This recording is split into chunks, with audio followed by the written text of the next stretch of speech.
A ovaj zakon napravo to rješava, nekako korporativno. Dobro.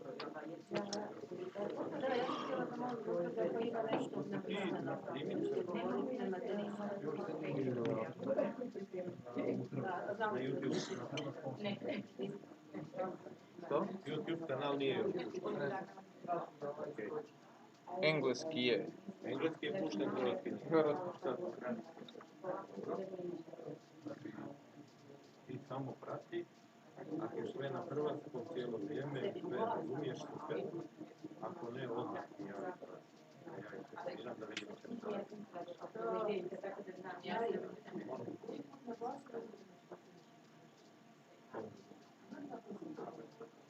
Mislim da ne rešavaju bez teksta, ali bez tekstova, što će govoriti. Dobro, ti meni na vratu sad ja ne znam, meni je to sve isto. Tebi je sve isto. Kako ja znam šta treba? Isto... Ništa, ostali bez teksta. To je dobro za vas. Mislim za bude da... Ajde, hvala.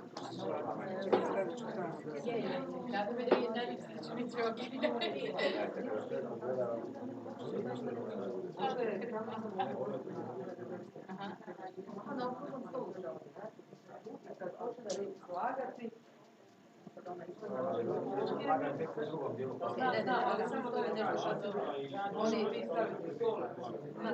Ili će vas oni snimati, mora biti snimati. Možete možda i stol.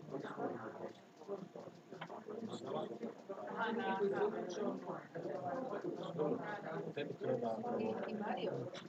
treba organizirati da slušam.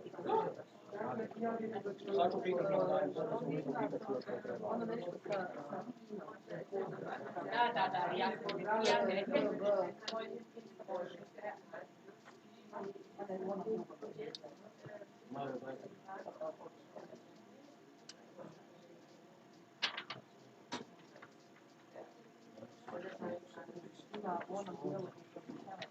Mario, imam još jedno pitanje. Ja mogu ureći u dvorani Mačeću Hrvatski sindikat? Naravno.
Ne može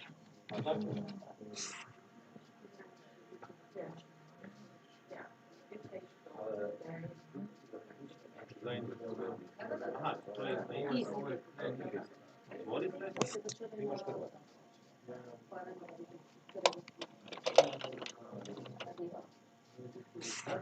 Molim. Nisam to ja, dobro.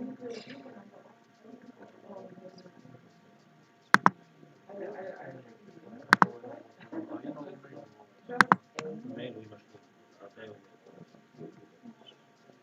Coming.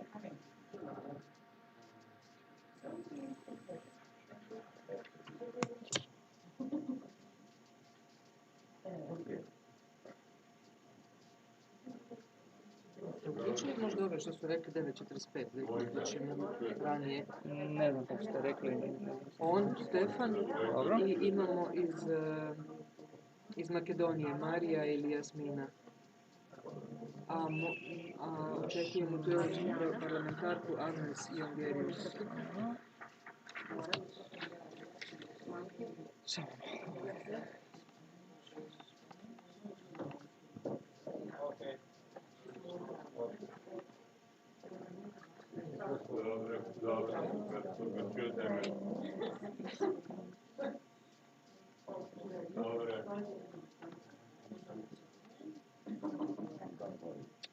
Znači Stefan Aleksić, tako, to ste rekli. Tako je. I imate... Njega ćemo dati kao co-hosta, dobro. Imate još, dakle, Marija Todorovska ili Jasmina Dimiškovska-Rajkovska, ne znam.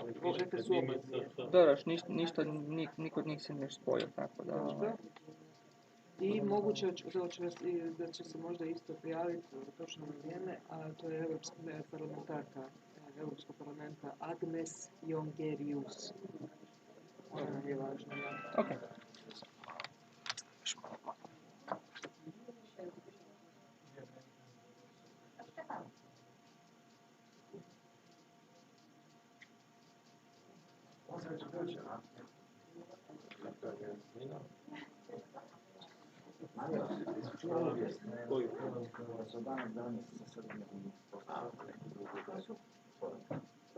Znači, Jasmina se ne može povezati, veli da liči kompjuteru.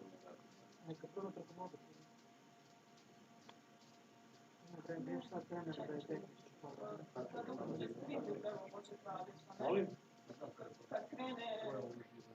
Kad krene snimanje, onda bi link trebao početi raditi. Već se sad prijavio. Evo, neko se prijavio. Ko je ovo? Evo, prijavio se neko. To je Stefan. Ne, još neko bio. Sad bila jedna žena. Jasmina. Da, ne znam je li Jasmina ili je ta Marija.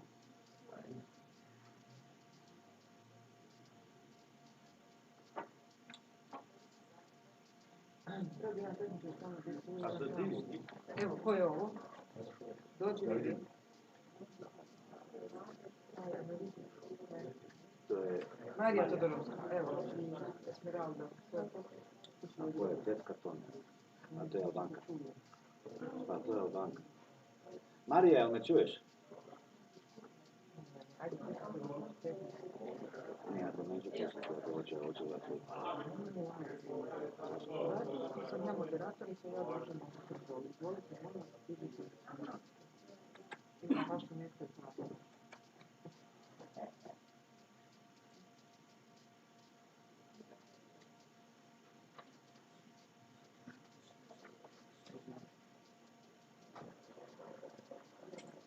Ti znaš da imaš negdje 10 minuta? Ne, dok ja moderiram. Da, vidio svađaj na pomoć. Ne. Meni je predsjednik ovog sindikata rekao da te režem na živo. Gledaj, da ne baš brijaš te onda. Ja radim po svojom. Gospodine, molim vas. Mada ne biš patio. Moramo zbog ukupne agende, ali dobro. Kad ja napravim ovo, znači da si blizu. Znači da si blizu kraja. Ja ću napraviti to. Ja ću ti ovako dići ruku. Ona se kire stiska, da ja sam šta dobro. Ne, pa samo ti izvi. 10 minuta budeš rekao čuda. Nemoj prebrzo pričati radi prevoditeljice. Nakon sam što ostupo upozoren.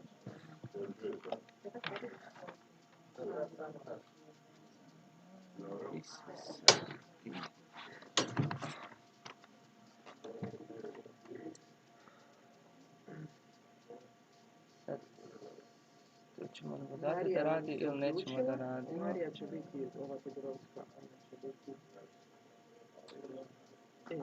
Dobro, u principu, ajmo ovako. Sad ćemo ih maknuti da budu co-hostovi. U trenutku kad će oni trebati raditi prezentaciju, ćemo im reći show screen i to. Ja nisam te slušali što je to bilo. Morate ići na ulaz i potpisati se tamo za njih, ne? Malo, ti trebaš to. Tako. A zašto ja tebe tamo nemam? Šta je?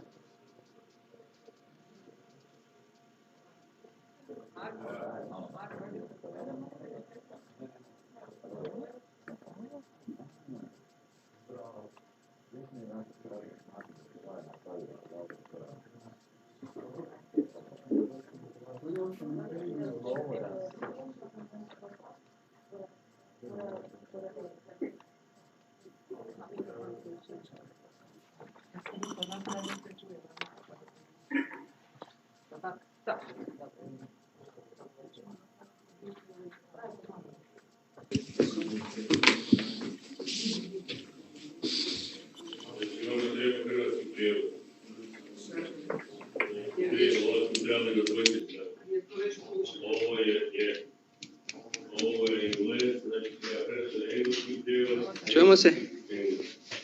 Pričamo. Snimka je usporena.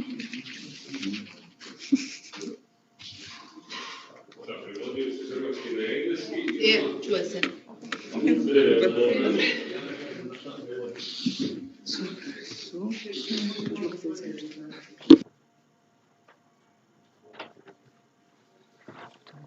Zašto se to ne čuje na ovaj zvuk? Zato što meni treba alimentirani zvuk. Tako.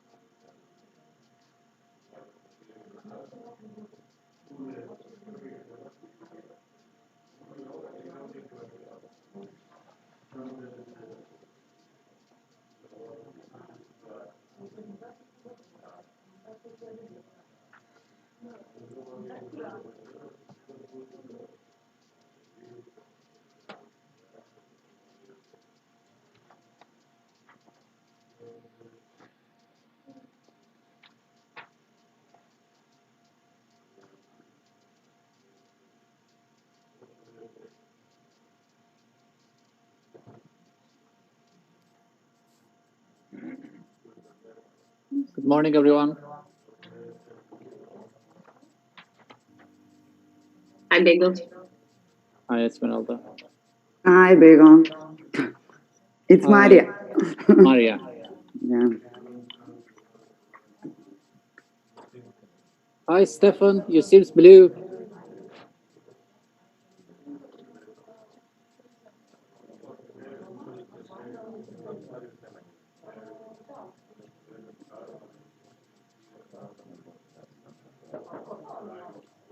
So, how many people we have offline? It seems four or five people.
Hi, Tiba. Good morning. Hi, Begon. How are you? Oh. Yeah, I'm good. What about you, Begon? I'm fine, thank you. Nice. That's good. Yeah. Just a little bit nervous because it is the first meeting. Half of it's online, half of it's offline. Yeah. And so, let's see. Yeah, definitely. It's going to be interesting to see. It will be hard, I think, for us. I mean, especially for breakout sessions. Yeah. I still don't know how we're going to manage them. Ali, But let's hear from them what they'll say. Yeah. ja ću, da, ja ću Yeah, definitely. dajte mi samo minutu. Ja ovdje, znači to je ovaj zvučnik koji sve lovi, samo Da, priča. da. Samo malo. I think the best way people who are offline, each of them could pick a computer and stay in a corner to just be online, because I see just a few people there. Which one? I mean, it could be like, I see Bettina waving hand. Yeah. Ove ovdje moje, ali ne ide tu, gdje ja njima mašim. Samo malo. 50. Desno.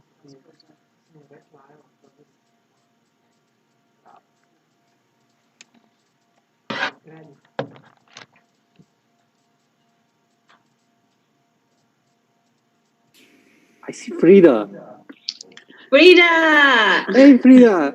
I just want to wish you good luck. I will disappear from Zoom now. I will follow Thank via you, Frida. YouTube. Good luck to all of you. Eh? Hi, Yeah, thank Frida. you. Nice to meet you. Yeah. Good luck. Bye-bye. Yeah. Morning, David. Morning, David. Paul.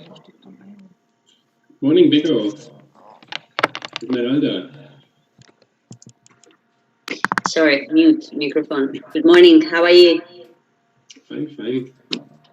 So you didn't went to Zagreb, neither? No. Yeah, same in here. Ko će mi doći znati, ne možemo početi. A tamo je sve vidi.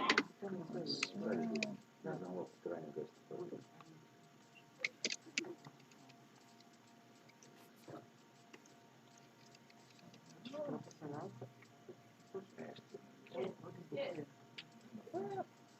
Where are you? Reci, mogu početi.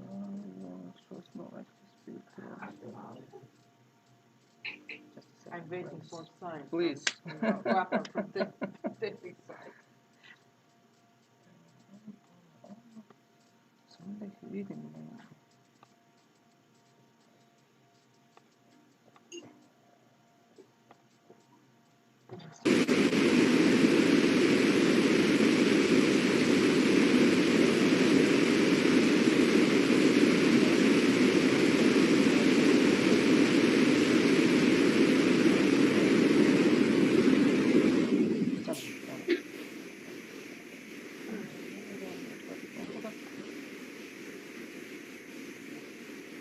Jer tu se vidi lijepo, ovdje se vidi lijepo, ali gore ga ne vidim sad.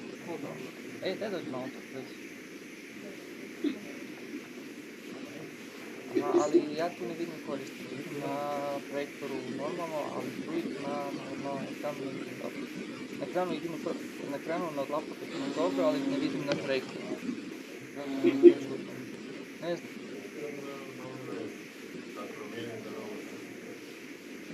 Da vidi.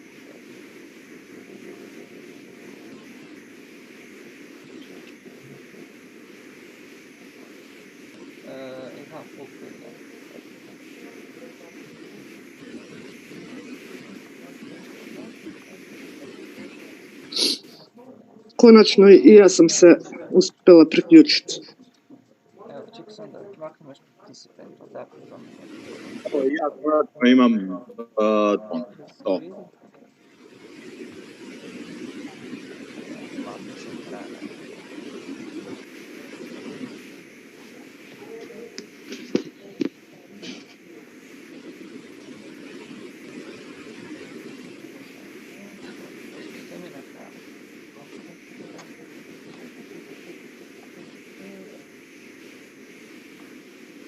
Onda ne vidim gore ljude.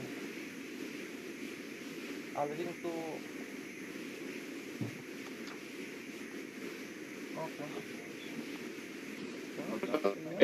Samo da maknem ovaj Zoom drugi chat.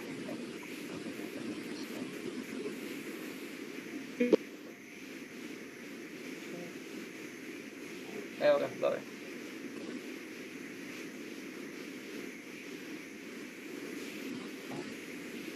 Znači, mi trebamo snimati, tako? Ne, mi trebamo nešto. Ok, ja mislim da...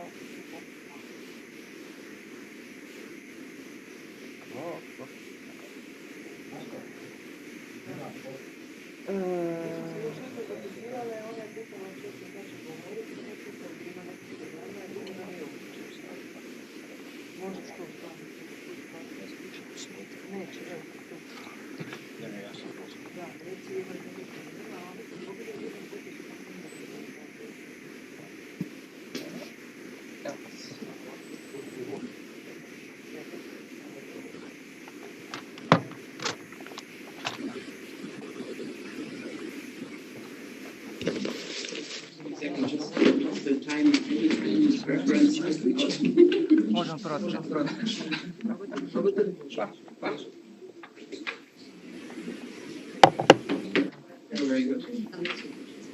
Evo, dobar dan. Dobili smo znak da možemo krenuti. Ja sam Danica Ivić-Spasović, moderirat ću ovu konferenciju. Tako da vas evo pozdravljam sve koji ste došli na okrugli stol Novog sindikata, ovdje u dvorani Hrvatskih sindikata. Dopustite mi da vas malo upoznam sa načinom na koji ćemo danas organizirati ovu konferenciju. Dakle, imat ćete prilike čuti na okruglom stolu i predstavnike i predstavnice zapravo hrvatskih institucija, Europskog parlamenta, nevladinih organizacija praktično iz cijele regije, predstavnike CCC, dakle Clean Clothes Campaign, globalne mreže posvećene poboljšanju radnih uvjeta i osnaživanju prava radnika i ljudskih prava zapravo u svjetskoj industriji globalnih brendova. Pozdravljamo naravno i članove Novog sindikata koji ovdje također sudjeluju, ne samo da su organizatori, i sve zainteresirane koji online prate ovu konferenciju. Kao što znate, zbog posebnih pandemijskih uvjeta koronavirusa, konferencija je organizirana na to da evo dio je ovdje, a dio sugovornika će se uključiti ili će nas pratiti samo online. Također, dakle, na YouTube kanalu Novog sindikata konferencija New Trade Union, you can follow it in English and in Croatian. We will also give you the opportunity to ask questions later and maybe make comments. I will also introduce the participants of the round table. Let me tell you something about the conference. So this is advocacy for the due diligence law on the EU level, and includes a wide opportunities for suggesting solutions, for passing the law, how to make corporates responsible, and ensuring the living wage, which is the normal terminology here. The roundtable is organized with the support of the European Union in the framework project of filling the gap, achieving the living wages through improved transparency.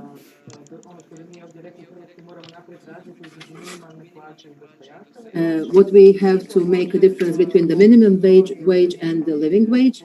And also it is organized, the roundtable is organized with the support of the Friedrich Hebert Stiftung. And I welcome here the chairperson of this organization who joined us. And we will be glad. I invite the chairperson to welcome the gathering.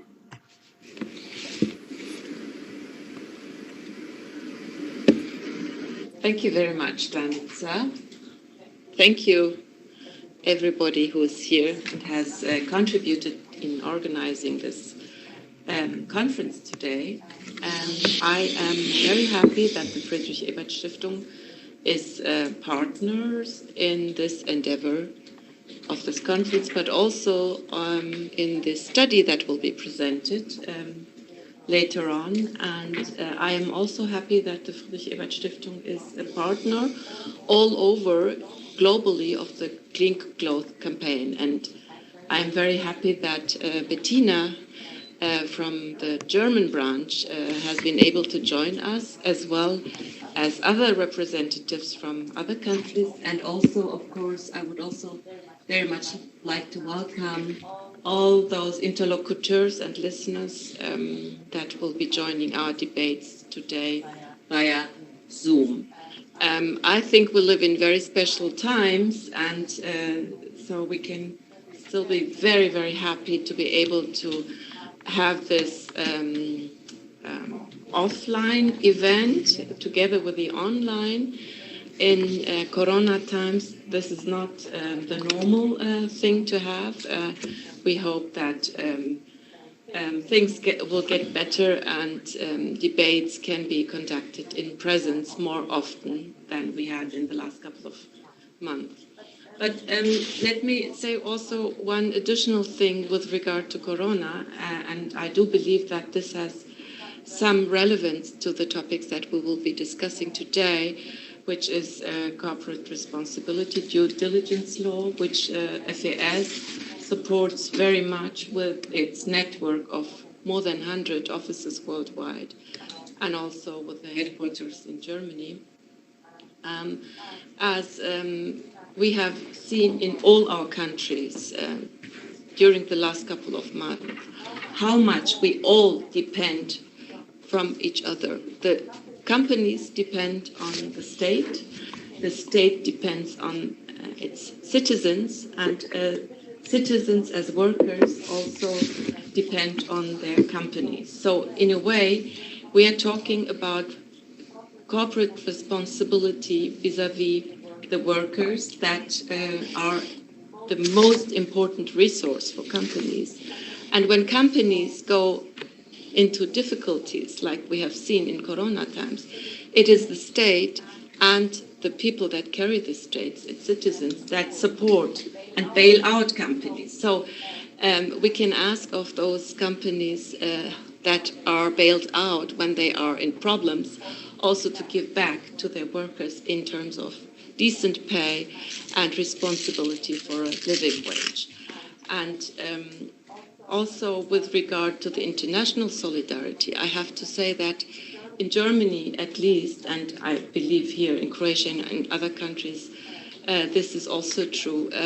The Clean Cloth campaign, together with other initiatives, have created an understanding of global responsibility. A company that is selling its products in Germany or in Croatia has to take responsibility for working conditions in all those countries where these products are produced. And in a way, we still have a long way to go, but public awareness is already there, and we have to build on that to campaign for more responsibility in the global networks and in the global change of all these companies. So in a way, we are here to work together with the unions and civil society organizations to make this come true. And I wish you all an interesting day today. I believe you will continue afterwards with your internal discussions within the network of the Clean Cloth campaign, and I wish you fruitful deliberations. Thank you. Thank you very much for your contribution and for being with us today. Thank you. Sada bi trebali preći na ono što je sad tema o početka ove konferencije, dakle prezentacija Country Report for Croatia, dakle prezentacija rezultata o stanju radnih i ljudskih prava u tekstilnoj industriji, dakle domaćih i svjetskih brendova koji posluju na hrvatskom tržištu, te o njihovoj korporativnoj odgovornosti. Dakle, istraživanje prema jedinstvenoj metodologiji globalne mreže, dakle CCC, The Clean Clothes Campaign, proveo Hrvatski centar za radničku solidarnost. I s nama je Ana Vragolović ispred centra. Solidarity has conducted the research. The presenter will be Ms. Ana Vragolović. Welcome everybody. I will tell you something about the results of the research which was done last year from August to October 2019. It was done on basis of desk and field research based on the analysis of data analysis of the garment industry data, and that's its main part. It was done in 4 garment industry factories. 3 out of them employ between 250 to 350 workers, and the 4th is a small workshop where the workers do custom clothes and make repairs. Other 3 factories produce garments for global brands like Hugo Boss, Olive, and Benetton. In the field, we have done 38 interviews with workers. We discuss working conditions in companies, the conditions of workers' rights, working protection on work, and the problems of trade union organizing.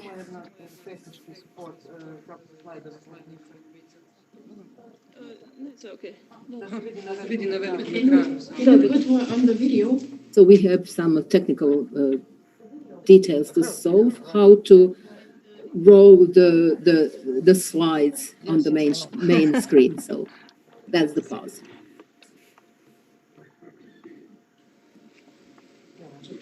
Može. Za početak bih samo rekla... To start with, a few short information on Croatian garment industry. The Croatian garment industry is now encompasses 832 companies, mainly in private property, about 11,315 workers. That is the information from 2019. The industry is changed. We don't have big companies that employ thousands of people. It's focused on a foreign market and it produces mostly for global brands, German and Italian mainly. We do not produce everything from the needle to the machine.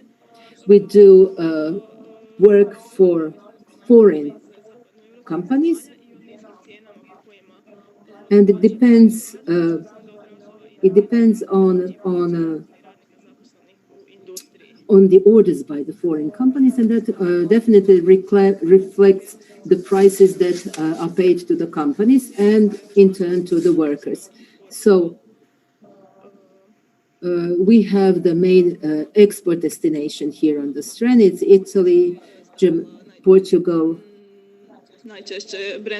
and this you have the brands and distributors who get their products from Croatia. You can see the greater ones: Benetton, Escada, Hugo Boss, Olive, etc., etc. The workers in garment industry work for the lowest average pay in Croatia. They work; their wages are. And the pays are the biggest problem in the garment industry. The research has shown that the workers, thank you, the minimum wage in the time of research was 405 euros, which means 3,000 kunas. And the workers that we talked to earned about 418 euros, which is just slightly bigger than the average. So the law... Yes. Thank you. Thank you very much. Yes. Thank you.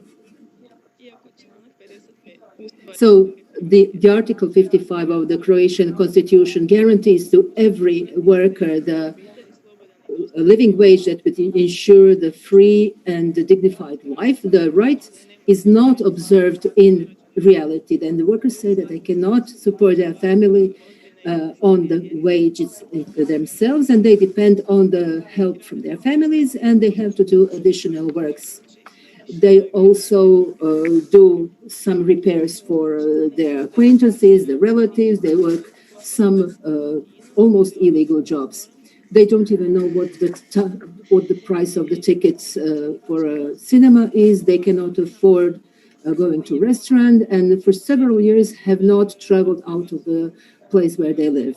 And this shows you the scope of poverty, or the low level of wages. And the question, what is the thing that you miss most? Most of the workers said a good vacation, a good quality vacation time without calls from boss, and 2 weeks at once, being out of the place where you live, more time with your family, and the wages that you can actually, with which you can provide a normal life.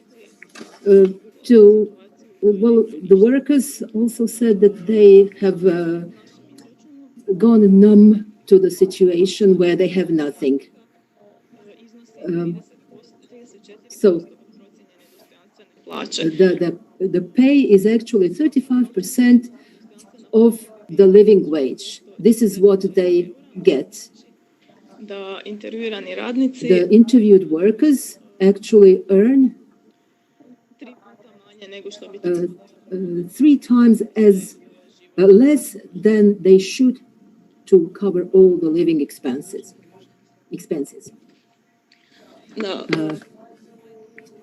On this slide, you can see the ladder of wages. The top one is the legal minimum wages. The next one is the average netto wages of the interviewed workers.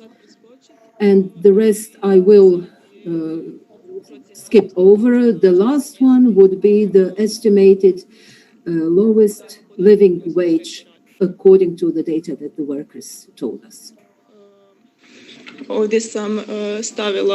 This, I have a quotation of a worker who made a comment on the bad conditions and low wages. She says that the director, the manager covers all our wages with the delivery that we make in 1 week. We have work, the orders are there, we finish all the orders in time, and still we don't get money. The more we work, the less we gain.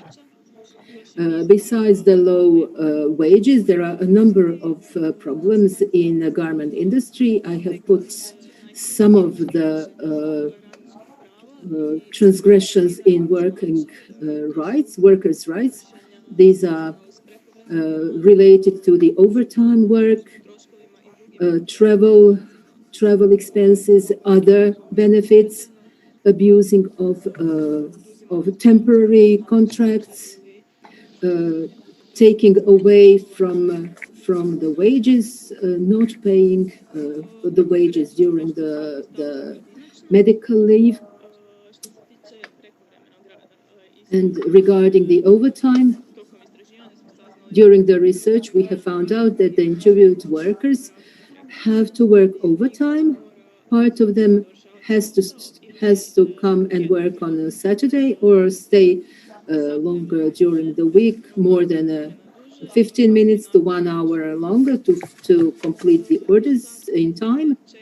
Those hours are not recorded, which means they are not paid. This is an illegal practice because the labor law directs that all the overtime needs to be paid. In the factory that produces for Benetton, the overtime hours are paid, but this is almost negligent amount.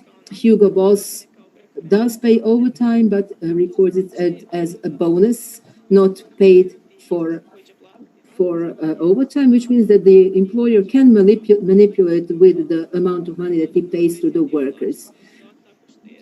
Because bonuses are non-taxable, so the employer actually saves on that money. So when they have to come on Saturday, the workers need to use their own vehicles, and this way they have to pay for the fuel, and it's basically what they get, they have to spend on coming to work. The law prescribes that the work during weekends has to be bigger than on regular days, but doesn't say how much. So the employer can just pay one corner for coming to work on Saturday. Also, there are some, for example, transport expenses, night shift working in the companies where we did the research are mainly not paid. Some workers the company pays for the yearly bus pass, but to those who use their own cars, the expenses are paid partially or not at all. Some workers get vouchers that can be spent only in the factory store. Night work, when there is one, is not more than 300 kunas per month. This is another quotation by the worker.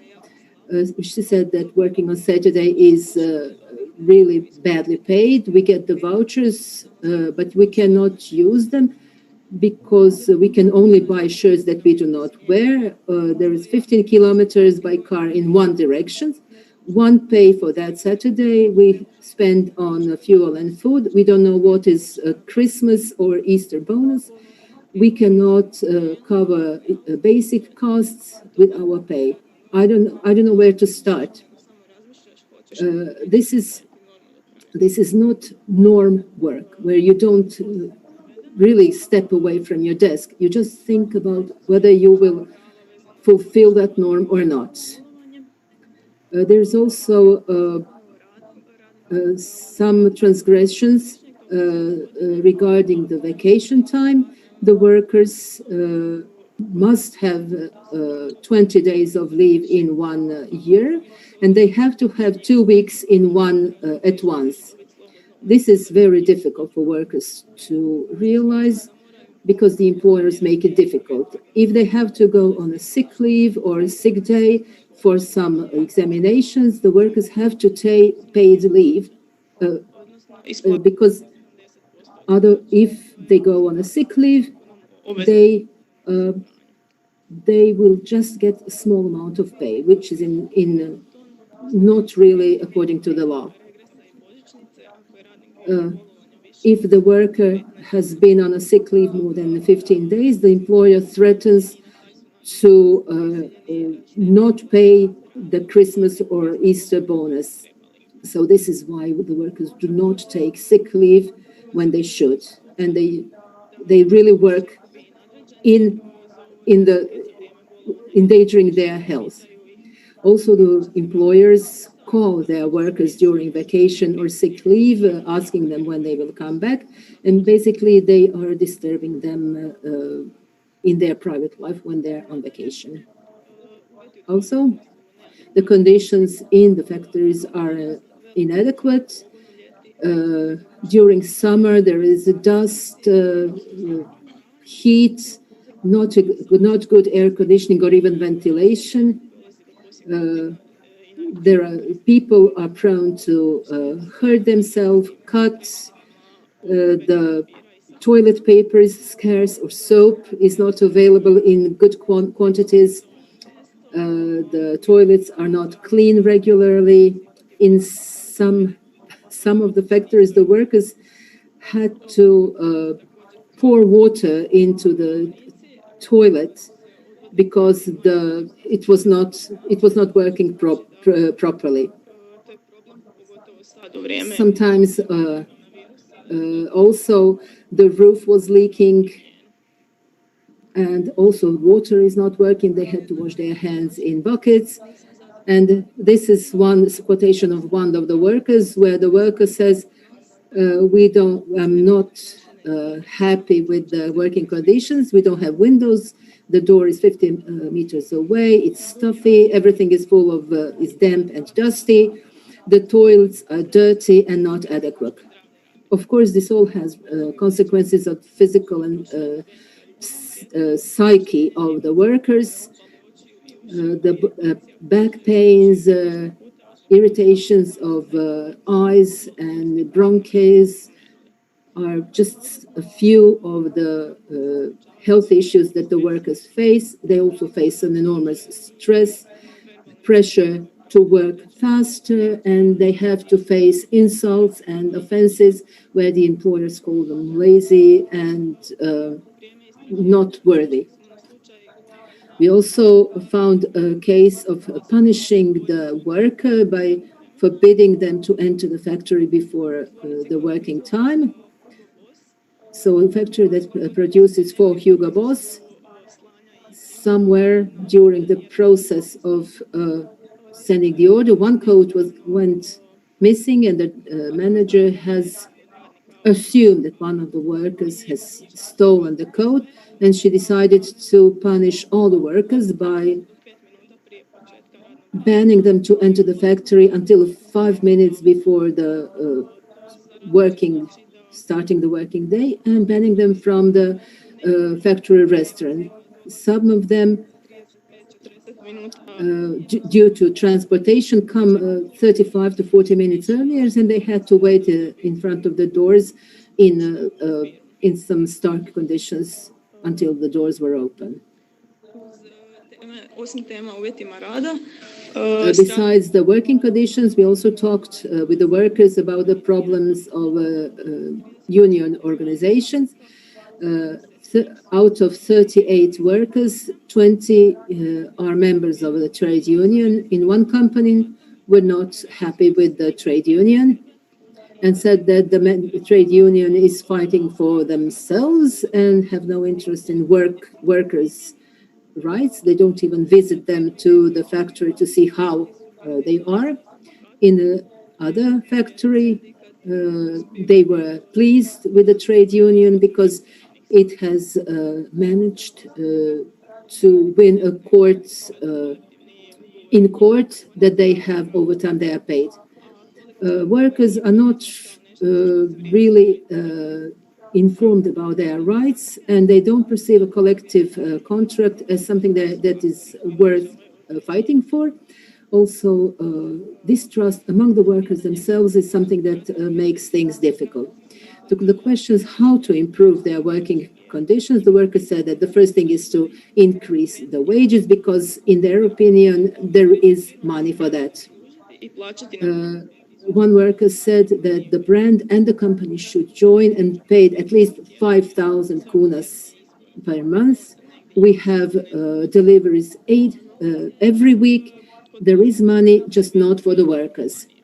The money is with the employers and the big companies, which the money is earned through the workers that work for lower wages in the companies that Hugo Boss had 3 billion euro profit,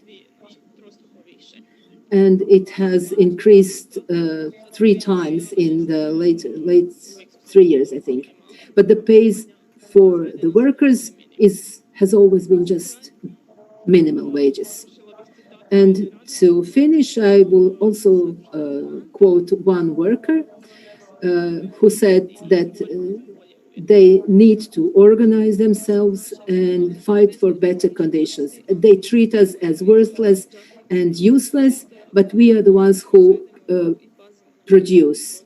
The program and the managers are nothing if there aren't any workers who produce and take care of the production. I'm sure that we are all touched with this report, but the comment will be made by the director of the new trade union, Mr. Tomislav Kish. I welcome all the participants, and I will try to speak slower. The new trade union is member of the global network Clean Clothes Company. That doesn't mean that the clothes are dirty, but it means that we make sure that it is made in a clean way. We fight for the workers, that they earn that they get what they earn. What each worker deserves, in my opinion, is one basic human right. That means that they can manage a decent life with what they earn. Do the workers in this region have a dignified life on their salary? I don't think so. First of all, I think there are many opinions on what dignified life is. Within one campaign, the new trade union has asked our colleagues to conduct this research, the Center for Worker Solidarity. which has produced this bulletin, which is worth reading. We are very pleased with the way they conducted the research, and I will make a comment on what this work has done and how we perceive it. This data is basically something that every trade unionist who deals with garment industry is aware of. The results were not surprising, but it's useful because it's put into one place. It's not something that somebody has seen somewhere, heard somewhere, but research has put all the data in one place with a good quality. This is a material that you can use in a debate. You can use arguments from the report for any kind of discussion. So this is the best way to use this material, to use it as arguments in any kind of debate. So Anna has mentioned the Article 55 of our Constitution, which says that every worker has the right to dignified life. In the last few years, a methodology has been developed where you can calculate what a dignified wages is. It is not something that, as people say, you go to the supermarket and what you can buy with it. It's a trade union basket. This is something that you can provide food and utilities for your family, that you can afford education and development of yourself and your children, so that you can wear decent clothes, that he can take a day or two off, that he can have a vacation, that he can access to public transportation, public schools. So this is not something that we have conceived out of our arrogance. These are the basic stuff. This is a decent living wage. This is the wages that you get so that you have a normal, dignified life. The new trade union is fighting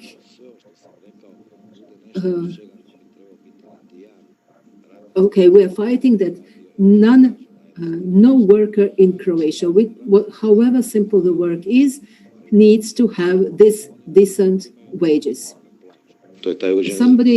People would say, well, Tomislav, they do have minimal wage. But when then you ask them, so what can you buy for that minimal wage? They don't have an answer. What we are fighting for is dignified wages. We have the answer. Whether our answer is ideal, whether it's the most correct, probably not. But it is a very good start that you can say, okay, if you have something better to offer, let's hear arguments and let's see what a living wage and a dignified life for a worker is. We are being criticized. People are telling us, oh, there is a crisis. Currently, there is a corona crisis. But we cannot wait. There is always going to be a crisis. There is going to be an earthquake, economic crisis, a corona crisis, any kind of crisis. We are sick and tired of crisis. Croatian workers, but not only Croatian workers, has been under that pressure for too long. In some profession, it's called aggregates. It's a middle barrier, and we are sick and tired of attacking the empty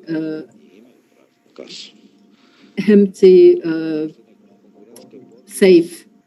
Because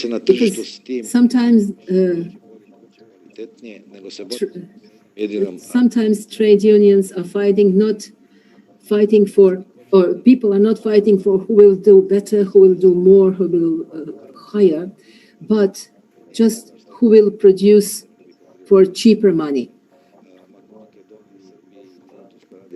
So there are countries that produce cheaper.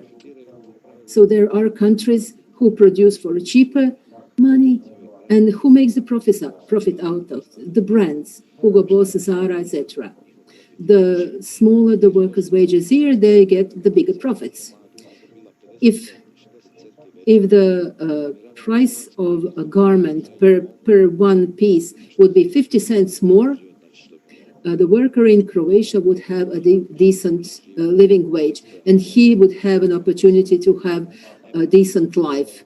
Not something outrageous, just enough for their utilities, for electricity, water, heating, to raise their children in good schools, put clothes on their backs, normal clothes.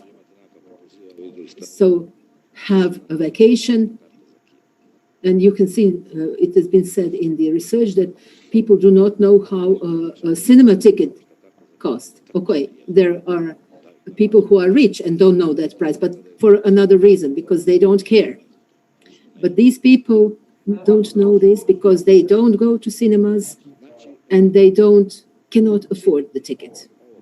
The aim of this research is that we have a foundation for discussion, a foundation for our arguments, with the cooperation of our colleagues from the Worker Solidarity, and that we have Asia floor wage. This is the terminology that tells you that the living wage should be the same in our region, but that doesn't mean the amount, nominal amount, but the amount that would buy you the same amount of things that you can afford for the living wage. You can afford the same things in any country, the same amount, the same quantity or quality of things in any country. The analysis that you have conducted, this is a question.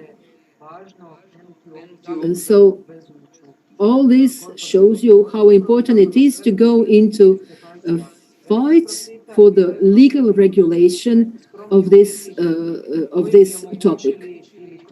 So what we are asking for are just the basic conditions that would actually ensure that the workers are not working in humiliating conditions. So we have to say how important it is to have the due diligence law in all the countries. This is the conclusion that I was going to. Today is the final day of our chairmanship of the European Council. We have to be objective and say that there were objective obstacles, but there was no initiatives from Croatia towards the European Union, but we do have one. We want this living wage be legalized in the territory of the European Union and to be regulated just like the minimum wage is regulated in Croatia, but this should be regulated in a way that it is actually a living wage. And we want Croatian legislative to be changed in the way that this kind can be implemented. But if it is regulated in the same way everywhere, then it can be realized. This can be the foundations for the main union work. It also enables the negotiation. The saying is that the capital knows no borders, but the trade unions, due to legislative boundaries, does know borders. We cannot organize trade unions in Austria, Germany, Italy, but the brands can operate in our countries. So the living wage should become a minimum of what we are asking. We need to create a situation that we talk to the brands, not the actual in-country employers. So we have to talk to the brands, and we need to have enforceable agreements that you can enforce on the brands and you can control them. through the legislature.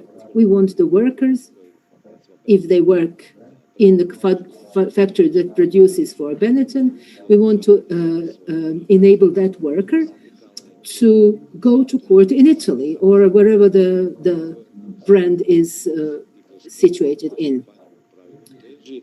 This is what we are striving for through the Clean Clothes campaign as well. And this results of the research is not something that we have made up. This is something that was produced from what the people told them, from what the people said was bothering them. And I would like to turn your attention that you do have two parts. So one is desk research, where you look for data online or wherever in books, and the one is in field research. And these are and then you have the field research. The most important is the last wage that we mentioned earlier, 1,200 and something euros. And this is what people, from whatever they said, from all that they said, we calculated that this should be the living wage that would provide people with the means to pay for everything that they need. This number may not be absolutely correct. Maybe it's just a wish, but this is a number that we can put to the table, we can discuss it, we have a starting point with that amount of money.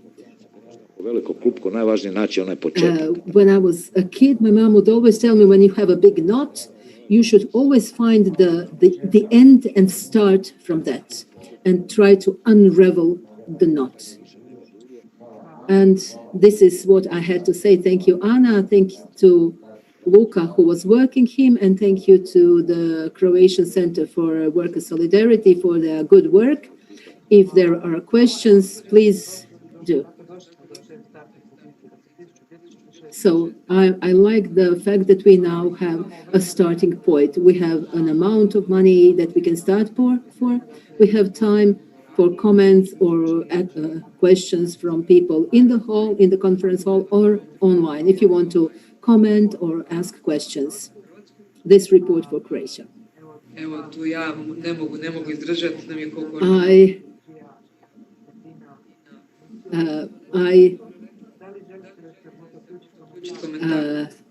I'm asking Bettina if she would like to comment on anything. No, at this point she has no comments. So please, if anybody has the urge to comment or ask questions, clarifications or anything, please. There is a question. That's valid for everyone.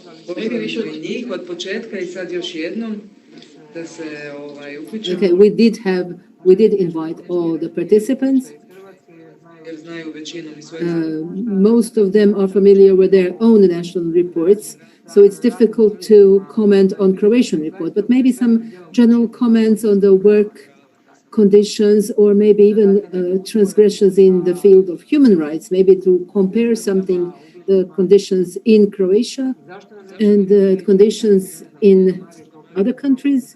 Why is living wage even important to us? Maybe Mario Ivekovic from the new trade union to maybe comment what the difference is between the living wage and minimum wage. So this is Mario Ivekovic, the president of the new trade union. I will announce basically the debate that we will have round table, the difference between the minimum wage in Croatia and what we achieved or reached through our new methodology that we developed within the European coalition of the Clean Clothes campaign. The difference is between the minimum and living wage. So it's the minimum wage is almost 4 times smaller than the living wage in Croatia. The minimum wage is the wages that are defined administratively, bureaucratically, indiscriminately, basically, with no criteria. There was a word that companies, the factories would fail if they raise the minimum wages. But we have seen during the mandate of the last government, that this government actually, that the minimum wages have been raised by 20%. And those industries did not suffer. So what was said in the presentation, there are reserves of money. The brands do have those reserves, and if they can see that if they are forced to observe the local laws, they will raise the wages as much as they need. And they can always raise the price of work as for the amount that will enable the factory continue producing, because that's in their interests. I think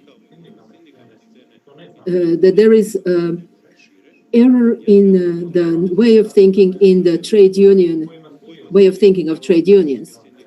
Even the debates that the European trade union associations participate, they talk about a target, to the aim to reach, the objective to reach. It's 60% of the average wage. This is also something which is indiscriminate. The definition of decent living wage, the definition in Croatian is that each worker has the right to a wage with which he can provide, ensure basic needs for himself, herself, and her families. All the politicians, governors, turn blind eye to the fact that the constitution is being violated. We do not expect that tomorrow in Croatia we will reach the objective.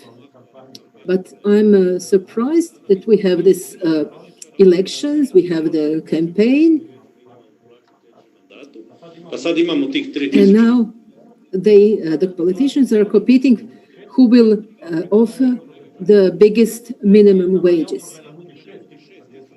That there is a small opposition party that offers 6,000 euros, that they will achieve that in 4-year mandate. What we want to achieve is that the politicians understand that the workers are people who have constitutional rights, and if it's not realistic, okay, they should say it is our objective to reach those objectives. In our mandate, we will do our best to come close to that objective, but not give empty promises, just as if we are on the market, and just offering, like in an auction, who gives more. We have to understand that we are a puddle in a big ocean. We cannot solve all the problems here. We cannot solve anything here, because everything is directed from the centers of power. And unfortunately, those centers of power are not so much in the politics as much as in the finances and industries, big global companies. And in garment industry, we have the richest people in the world and the biggest number of extremely poor workers.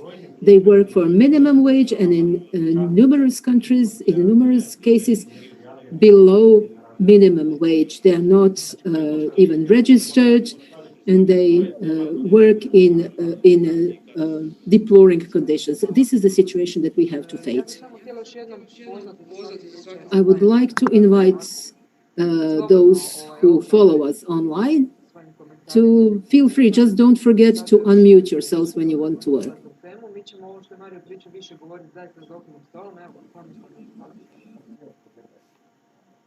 I just want to stress again emphasize what Mario has said. This is a reverse approach. Theoreticians, bureaucrats, politicians define minimum wages. This is what we can offer. And somebody, okay, I can pay you 3,000 kunas or 3,250 kunas. I don't know what you can do with that, but I don't really care. Our approach is, I think, more humane and is more quality approach, more precise, because we approach the amount from what the worker needs for a decent life. And this is what we want for the worker. And I don't really care if they can or cannot realize that. The companies who cannot do that. Pa da, ja sam zapravo hteo, jel me čujete? Odlično. Dakle, ja sam samo hteo da komentarišem jednu stvar. Dakle, celom ovom našem regionu, uključujući tu Srbiju, Makedoniju i Hrvatsku, izgleda da se taj odnos minimalne plate i ove plate za život i plate za referencu, kako to da prevedemo. Dakle, izgleda da se uvek i konstantno to zapravo mota oko tog nekog odnosa 4:1. Dakle, da je minimalna ta plata obično negde 3 ili 4 puta manja od onoga što se procenjuje kao plata za dostojanstvo. I to zapravo vrlo verovatno kroz svaku državu kroz koju prođemo u regionu možemo sresti taj neki omjer. This is kind of a constant in the region. Ako se uključujete, molim vas da koristite ove ikonice da vidi ovdje tehnika. Nemojte samo mahati rukama. Ima još neko? So, is there anybody else? Mene zanima, evo možda Stefane tebe da... I want to ask maybe Stefan, this relations between non-governmental organizations and trade unions, how much time do you estimate that this ratio is lesser? I would say that this is the cooperation with the NGOs and trade unions is good. It could be more efficient. There is an inherent problem that the trade unions have, and that is what Tomislav said. They are limited by the actual borders, national borders, because their zapravo imaju pristup i onim mikrosituacijama, dakle imaju nekad uvide mnogo bolje od sindikata o tome šta se zapravo dešava na terenu, a sa druge strane nevladine organizacije zapravo imaju dosta dobro povezanost van granica. I meni se čini nekako da bi ta situacija zapravo bila dosta I think that this is the situation is good, and this is where the value of this cooperation is. And we should not forget that the trade unions are not non-governmental organizations. They have very well-defined roles within the whole system. We should not mix them. We should make a difference between NGOs and trade unions. Thank you, Stefan.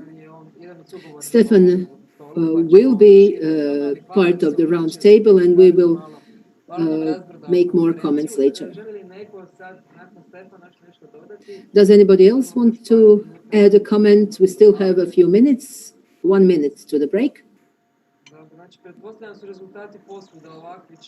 I suppose that the results are similar everywhere because there are no comments. All that we can do is to think about the legal solutions to do away with such a situation.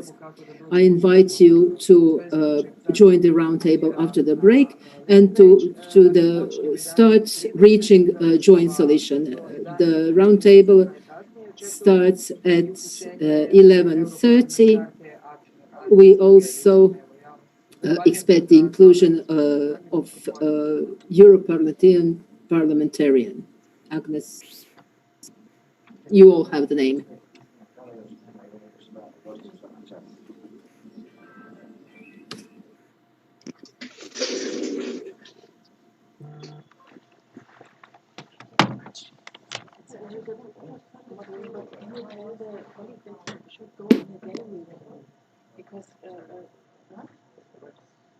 Yes.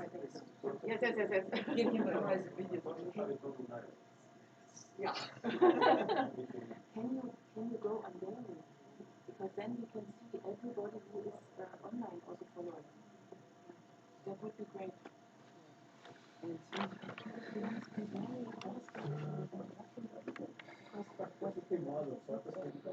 Thank you. Thank you for the intervention. Yeah, I did it 2 times, and Yes, just you have to do it just more often. and just No, gave no, it that a was sign. that was the only time that I have to withdraw. Yeah. The only time. Yeah. But this is because this is probably the first time the presentation is being done, so the blurs and everything. Thank you, because I cannot intervene. Thank you. If I say 5, 6 times, it would be not serious. He collapsed her concentration, so I just tried to did it politely 3 times, and maybe you didn't see. I just tried to get because she had then yeah. But for now, okay. I expected that the online people will be more talkative, but okay, for now they're a little bit shy. That's why I just give you as opportunity to comment something. There is no obligation that you comment. Okay. But if you want to just give me a sign. Because it's nice to hear something from you from Germany as well, and because of reading English. Yeah. Okay, I mean, maybe you have some comment or yes, maybe you have some difficult or similar similarity in Germany. You can show me, for example, the same. Really, I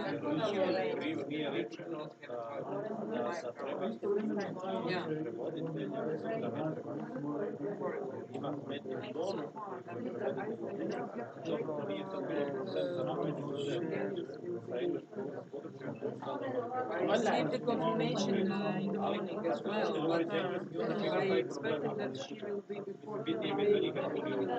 Maybe will be second week of this 11th.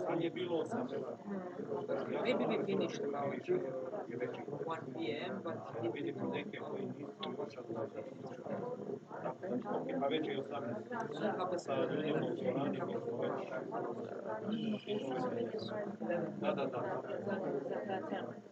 yeah, maybe the gallery view would really be better, so that you can see more of the participants.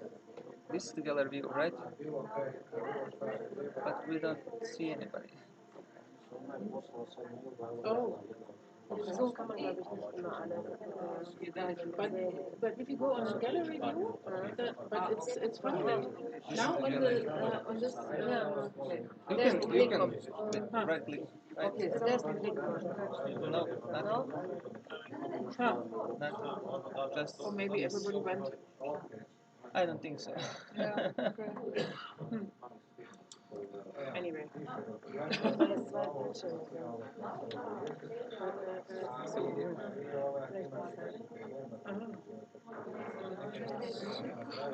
Are you satisfied with the translator? I mean, okay. I Try to be easy to presentation because of parity.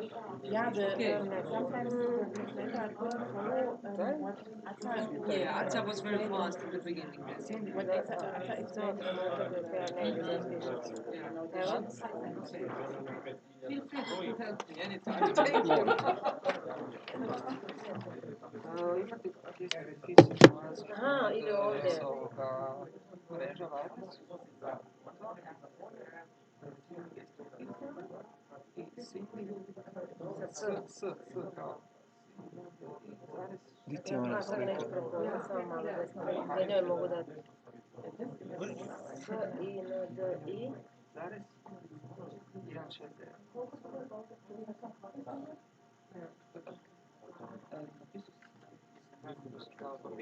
A, okej. Okej, dobro. Gdje je full screen? Aha. Resize ili šta? Excuse me, could you tell the people in the to reduce the air conditioner a bit? It's so cold. It's cold.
To sam htio staviti. Ništa, šest skrenuo, to ne da.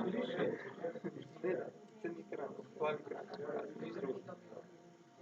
Da ne znam, ne znam kako se promijenilo konferencije. A možda možemo direktno na njemu. Možda možemo direktno Ne, sad tak ćeš bilo kaj radit, ćeš mi promijeniti. Ama, moram dati prvo ite grupu. Zakaj si na ite grupi? Ne pitaj me ništa. Onda nakon toga možda možemo se spojiti na njega direktno. Čekaj, mi možemo to promijeniti staviti. Ne znam, kak si vidio ti bio jedan prije tamo prezentera u prevoditelju. Pa desni klik na njega i rename. Ali di ja sad to vidim, taj zoom? Vidim tam na... Tu ga vidim. Nigdje sad treba. Ja ga trenutno što nigdje ne vidim. Ali ti si ko host, nisi? Ja nisam niš. Ali ovo je tu možda. Ali taj... Možda sad malo. Ne. Unpin, shock keyback, tu ne mogu ništa. Ali to mi ne bi tu se streama bar. To ne mogu ništa. A onaj ko host isto? Mislim da je možda malo kod njega. Kako ćemo naći to?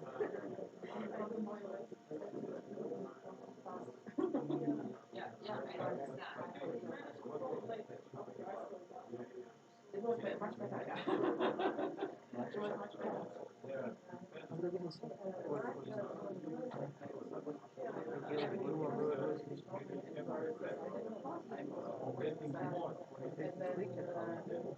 Evo tu otvoreno.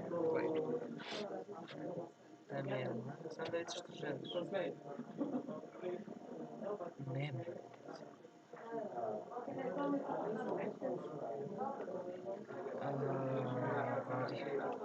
Možeš treba pisati ovo. 10 je ovo, prije treba pisati ovo, CCC. A sad treba pisati ovo. Ja mislim da ovo. Što piše CCC? Čekaj, da ćemo naći.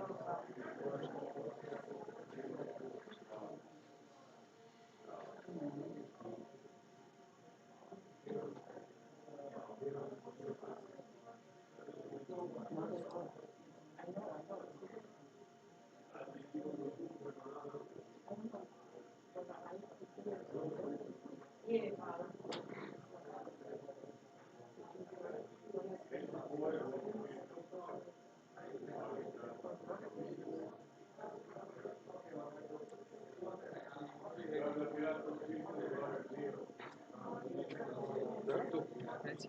Mislim konferencije. Da?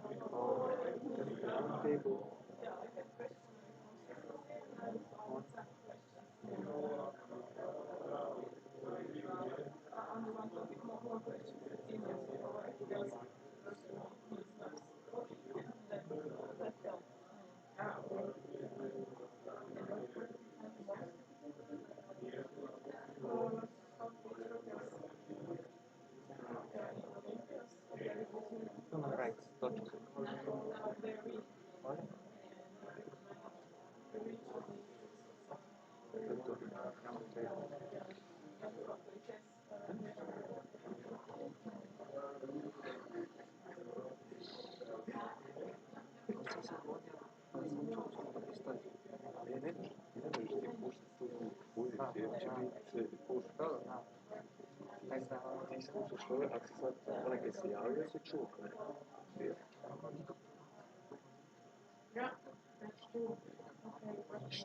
Da se dođe pored Danjanska, ne znam kako to onemogućiti.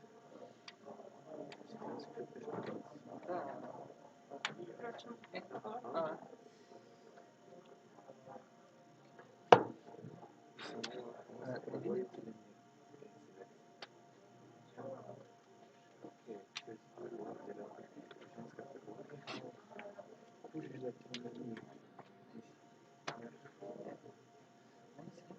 Zašto šalju zašto je interes? Što je kad te pritisnete printer mogu imati na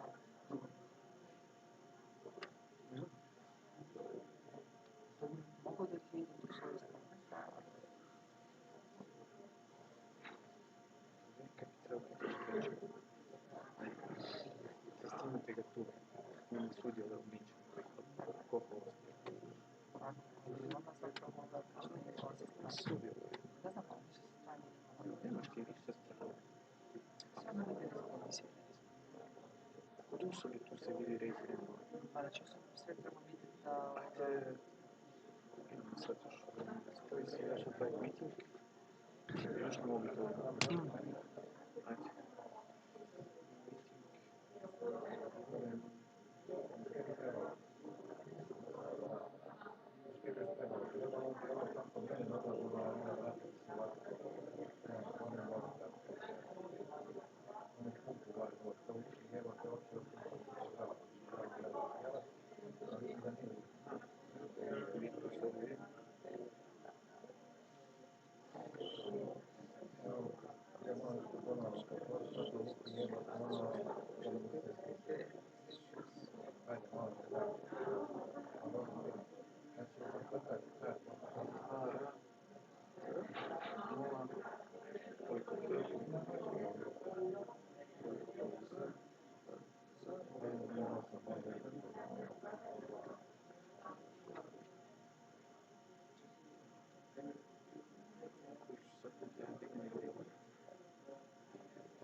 Tako bi stali ispod te osobe, ona pojavi kod Igoru.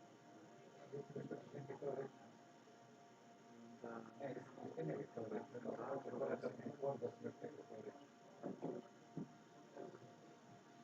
Sad jedino vidjeli što kad se vidi ljudi gdje smo bili gore.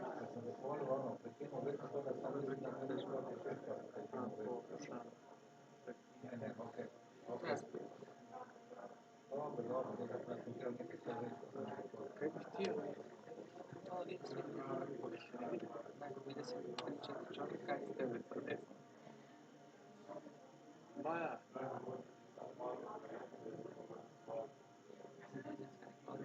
Ne ima zato što vidiš nešto, imaš 14 participacija. 14 ih bilo. Pa nije onda. Daj se 4, koliko? 3. A dobro, pa imaš participant, imaš nas dvoje, Franciju. Dobro, to ne bitno, to je, aha, to isključene su videi i tako kao Mislim, ne. Teorijski nemoguće da će biti 200 ljudi. Znam.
osnovni karakter do stvari. Da. Ne znam šta će reći gospođa Lora, ali vjerojatno će slušati vaš izvještaj.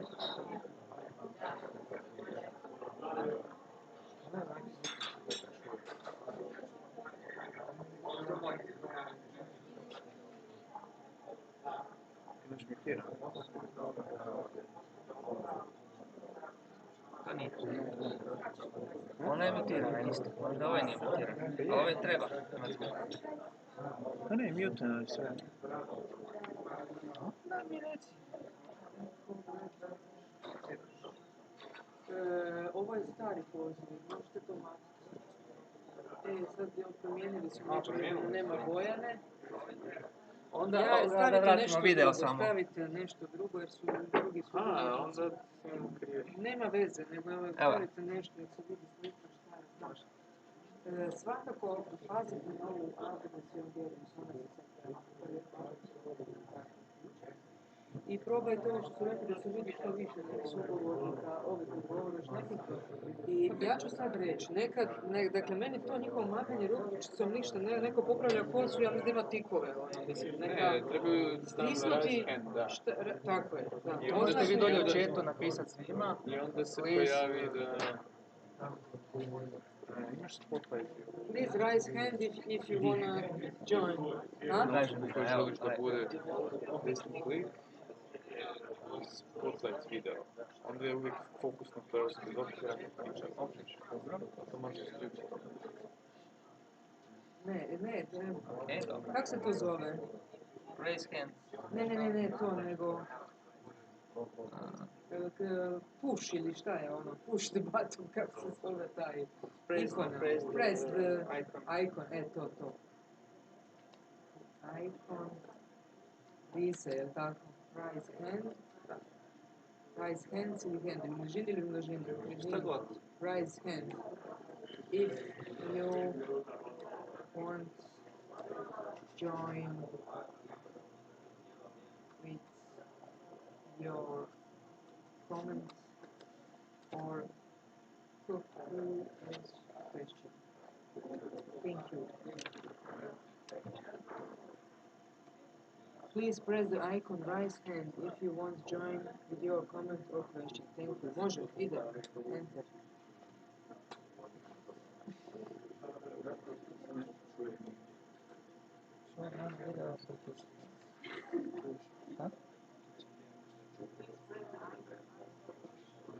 Da li smo stišali zvuk?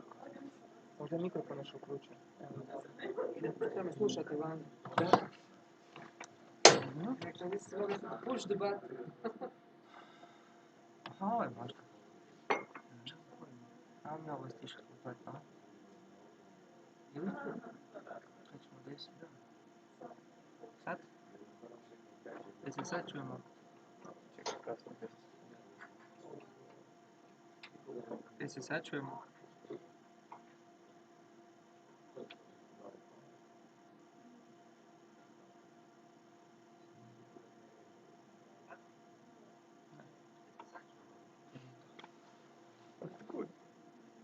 Čekaj, ovo su stiše. Da. Sad još mikrofon. Da prati.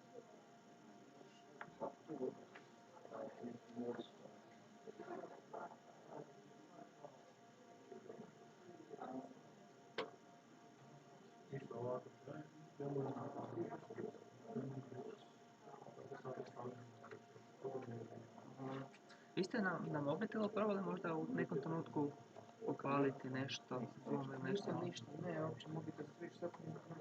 Znači ovo je dolje, nije? Da. Dajte mi da vidim.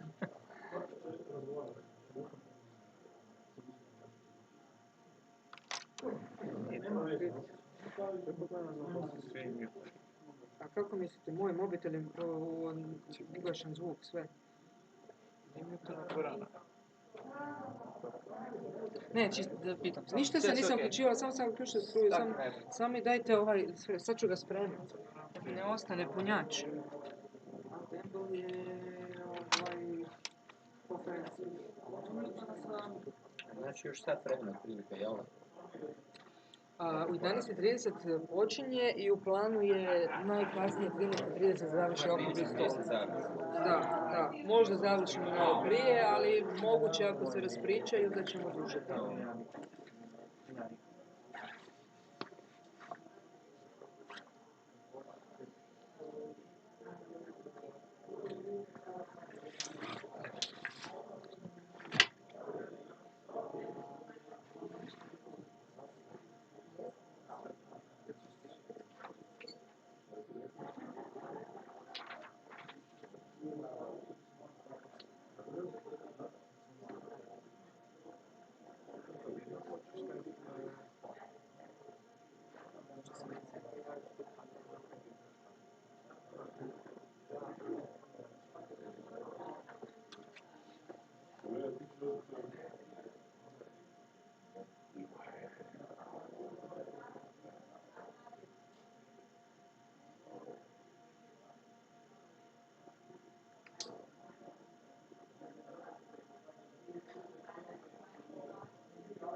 Dobro, da, ali sutra se ne uključilo, šta će doći?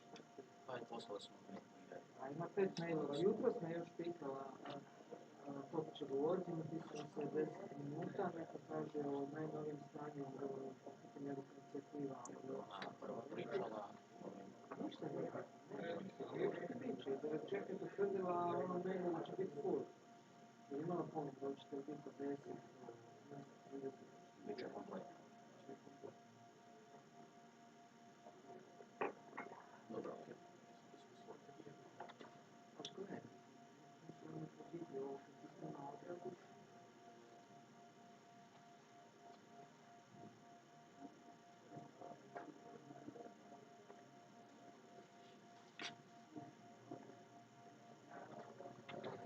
Tatjana, jeste spremni? Ićemo. Znači možemo ići na uvodno te slučajeve, jeli, koliko količinu zaprimate.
Ma ovdje samo daju svi svoje to.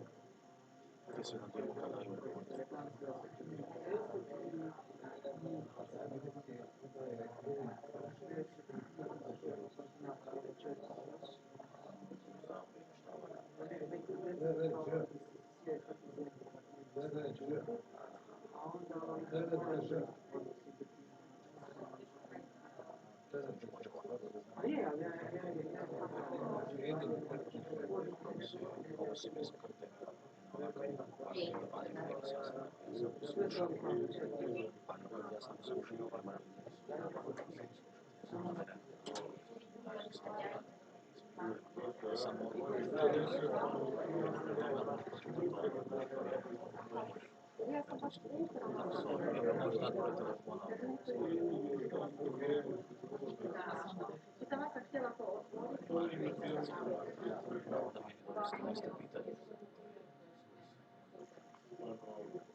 Samo moram isključiti mikrofon.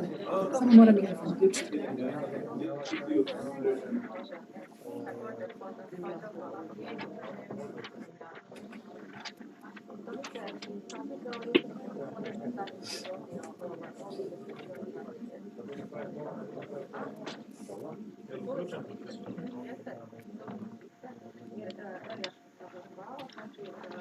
Signal, kad možemo se uključila ova... Evo, uključeno je, nismo ni gasili. Agnes Jongerius, da li se uključila? Je, tu je, vidim, ne? Agnes Jongerius. Odlično. Evo. Možemo početi. Malo da nas sve prebaci. Možete svi zauzeti svoja mjesta pa da nastavimo s našom konferencijom. Hvala. Pozdravljam još jednom sve vas koji ste bili u prvom dijelu i naše sugovornike i sve koji nas prate online. Dakle, sad ćemo započeti sa okruglim stolom na temu zagovaranja obvezujuće korporativne odgovornosti kroz zakonodavna rješenja za dostojanstvenu plaću radnika.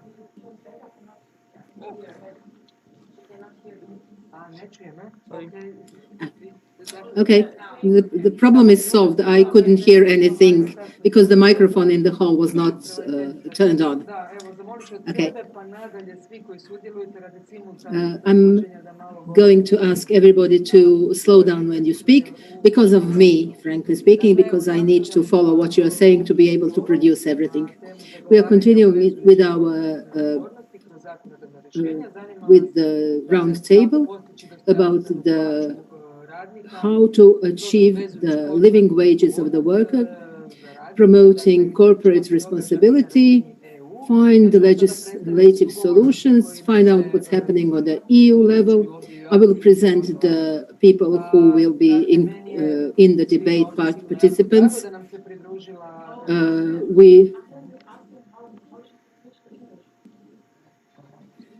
This is you have to switch the channel. I think that the technicians.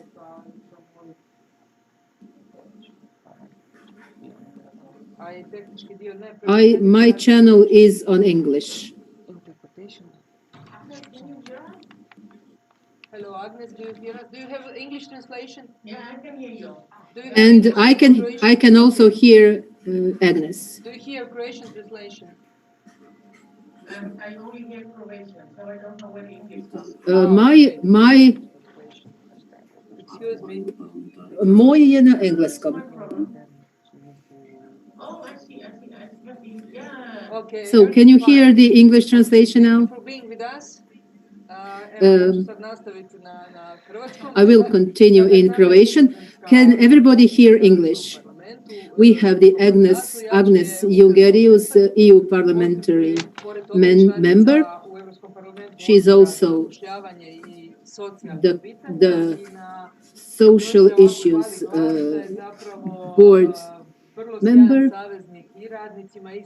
She is a very good ally to the trade unions and workers, non-governmental organizations in questions of dealing with responsible legal behavior. Anything that pertains to human rights, workers' rights, and we will invite you to talk when your turn will, but I will first introduce all other participants. We have Mario Ivekovic, who is the president of the new trade union. He is with us in the hall. The advisor, Human Rights Promotion Corporation peer advisor to the Ombudswoman of Croatia, Tatjana Vlasic. We have Stefan Aleksic from Serbia. He is an activist for human rights.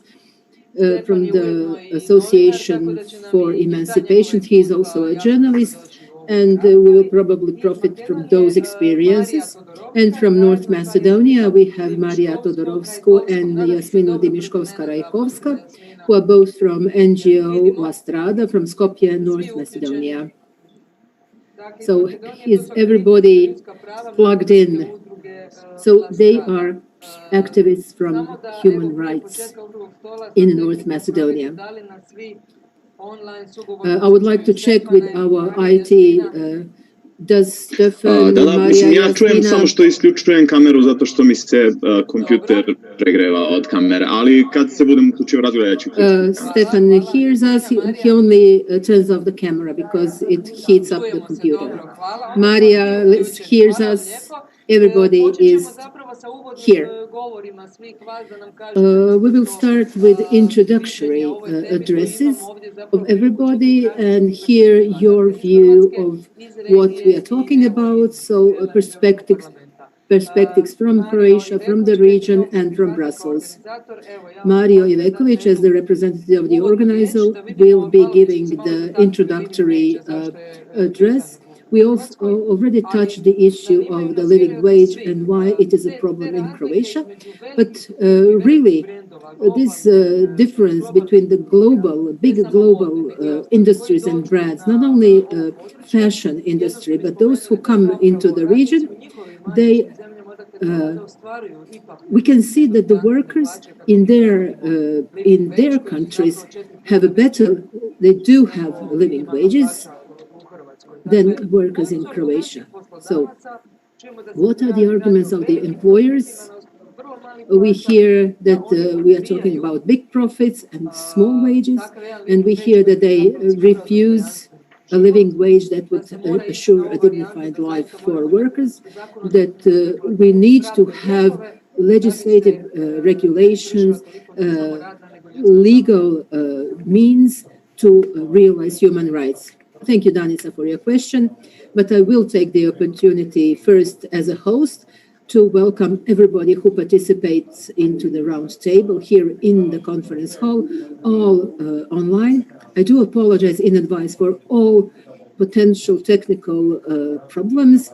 We had to mix various tools, Zoom meetings, interpreting, online participations. And I was also asked to ask those who follow the conference in English. So those who listen in Croatian, while you listen to the interpreter, you can have problems with the sound. If somebody starts speaking English, you can switch off the interpreter. So if you don't want to listen to the interpreter, you can just switch me off. And then you will have the better sound and better image. So this is just something that addresses the quality of your transmissions.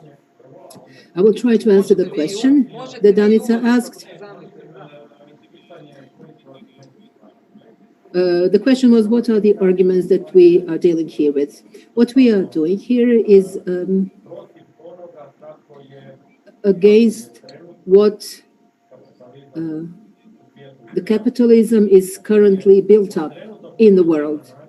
It functions at the moment that the production is moving into the countries that have the lowest labor price, actually, so that they can use the workers with as much profit for them.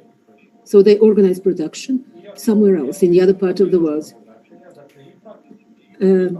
We want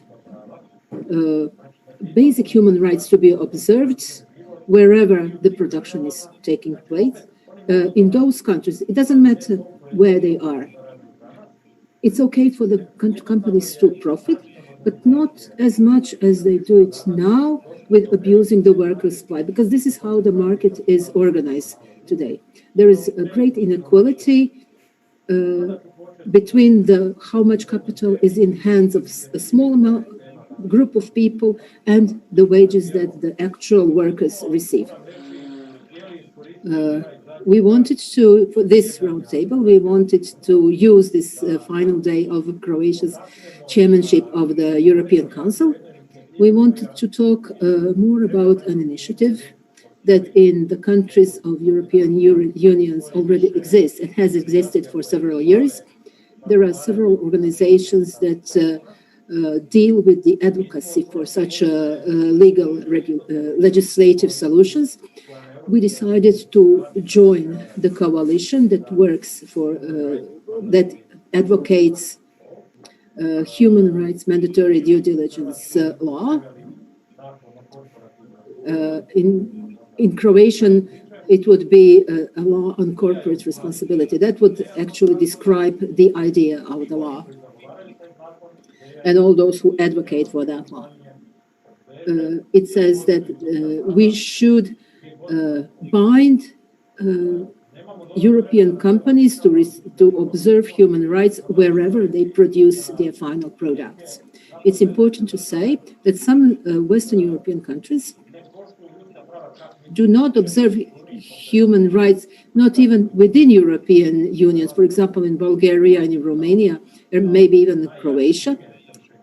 These are the most blatant examples of violating human rights, which is shown in the results of the researches conducted in those countries and in Croatia.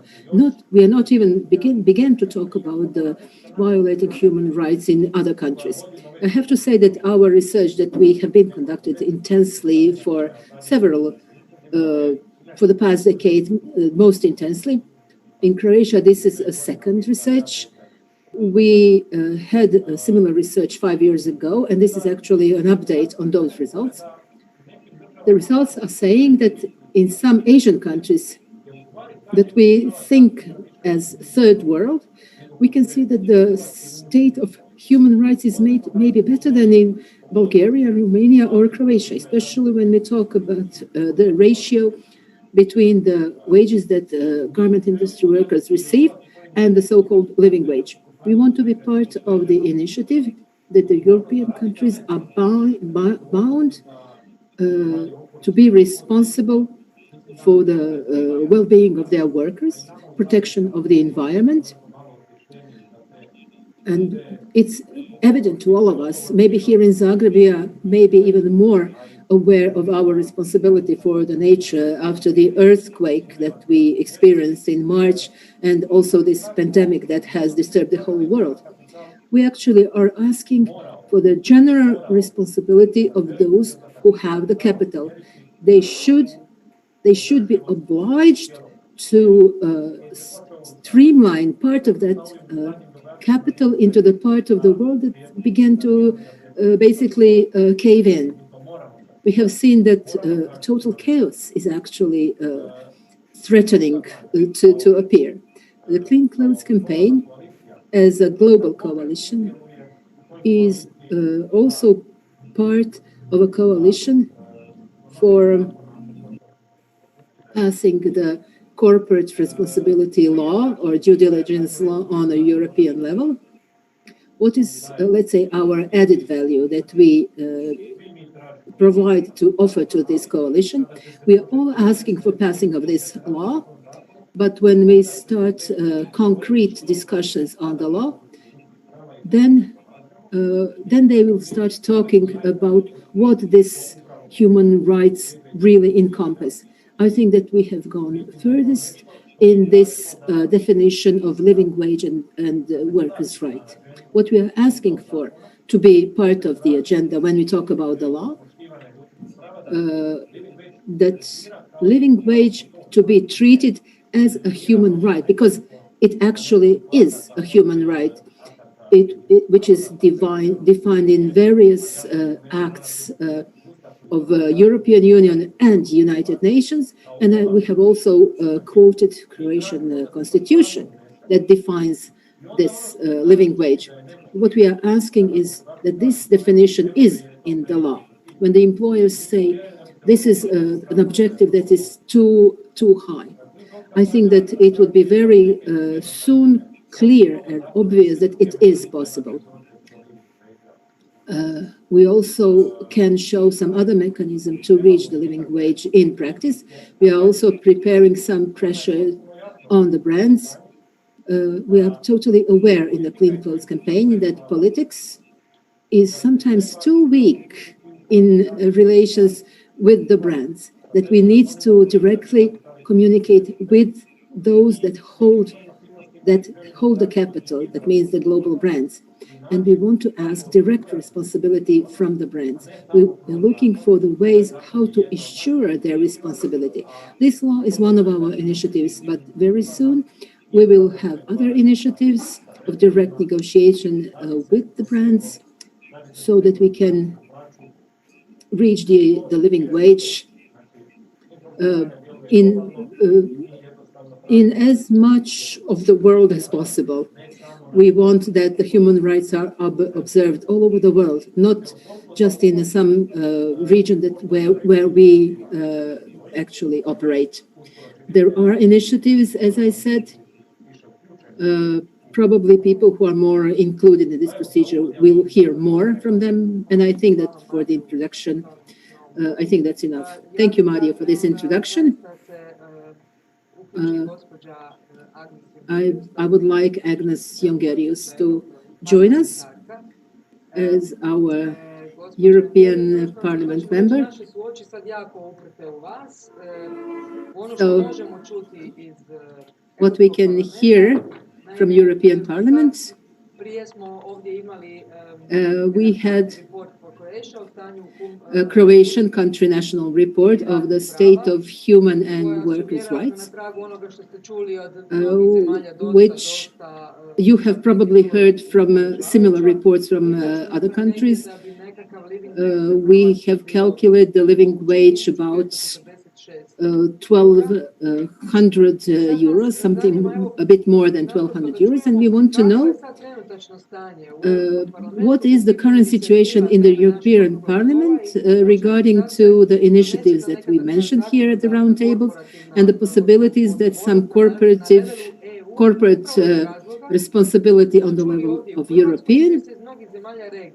And from many countries in the region, we hear that nothing is actually happening on the local level unless something happens on the European level, and that a similar law is passed on the level of the European Union, which will then force the members to observe that law and to enforce that law. And in that sense, I would like to hear some about the initiatives that you think are important and those that you are included in.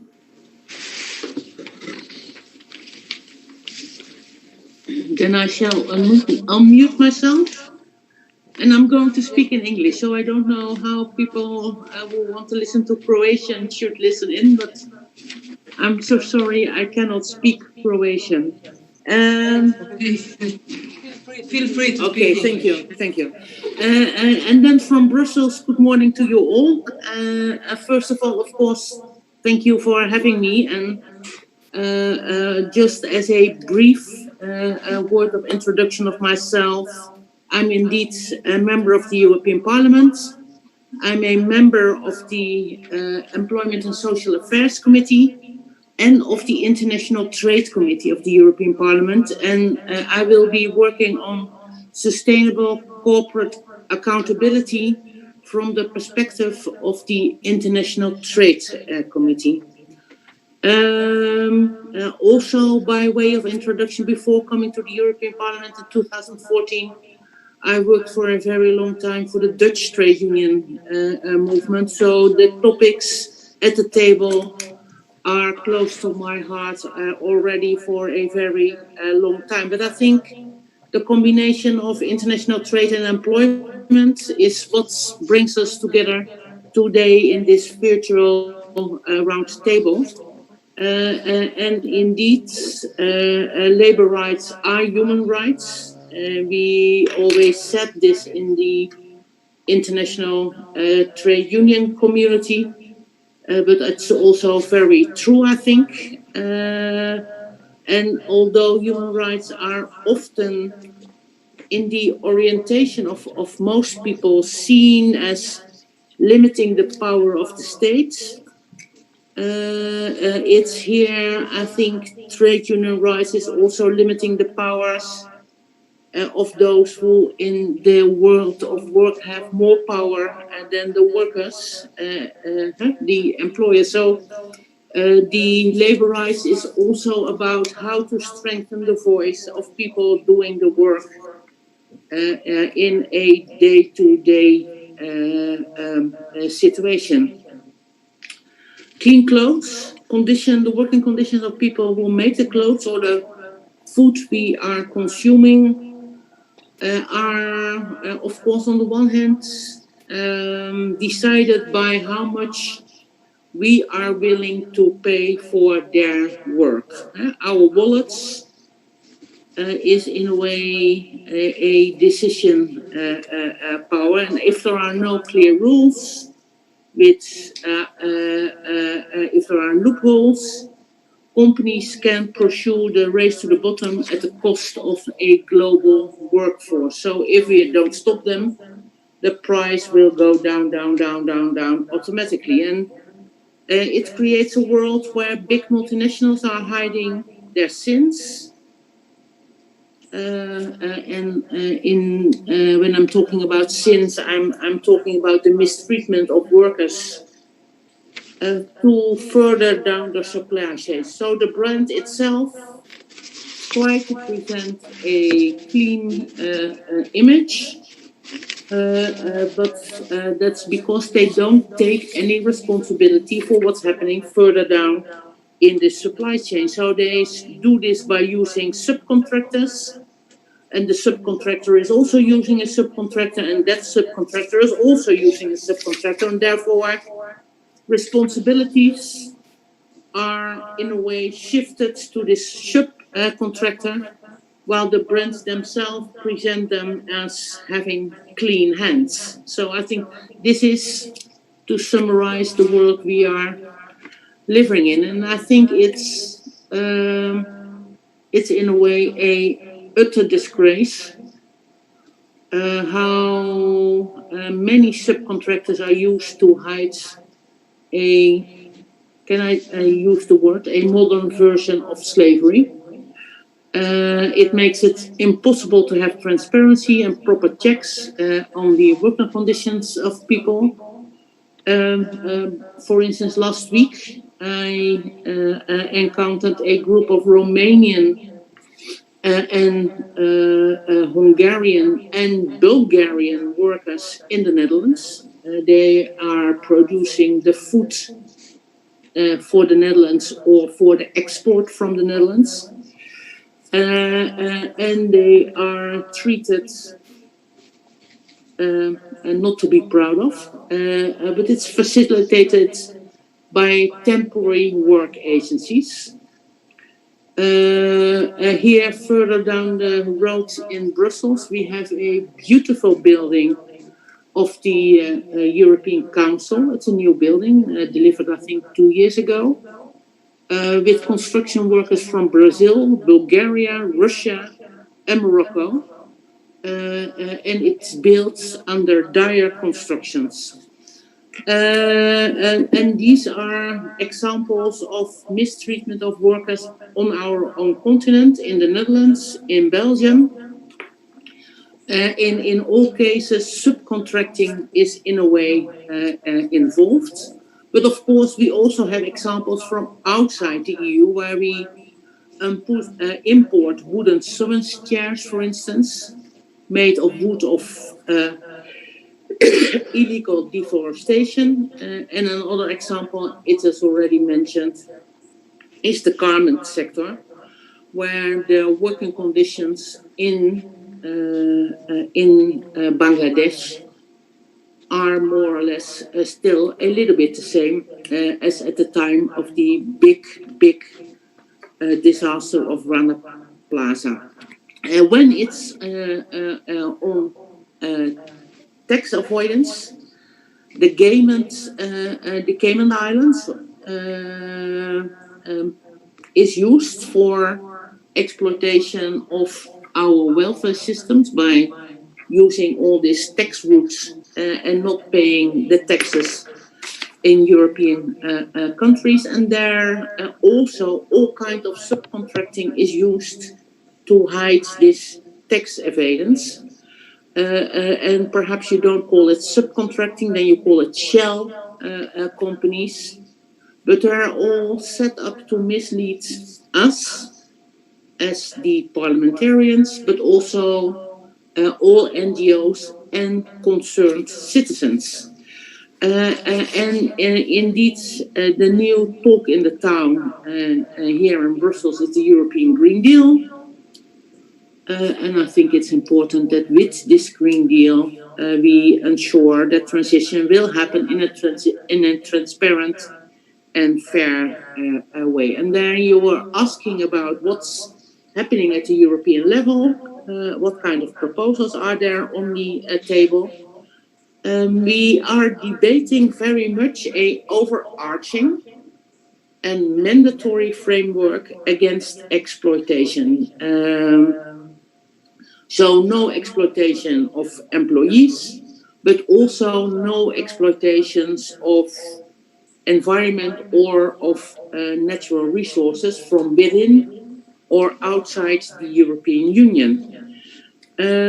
Because companies who choose to act on a voluntary basis, there are companies who are trying to do the good thing on a voluntary basis. So they're signing voluntary agreements, but they are the ones also facing unfair competition by the ones who hide their true nature.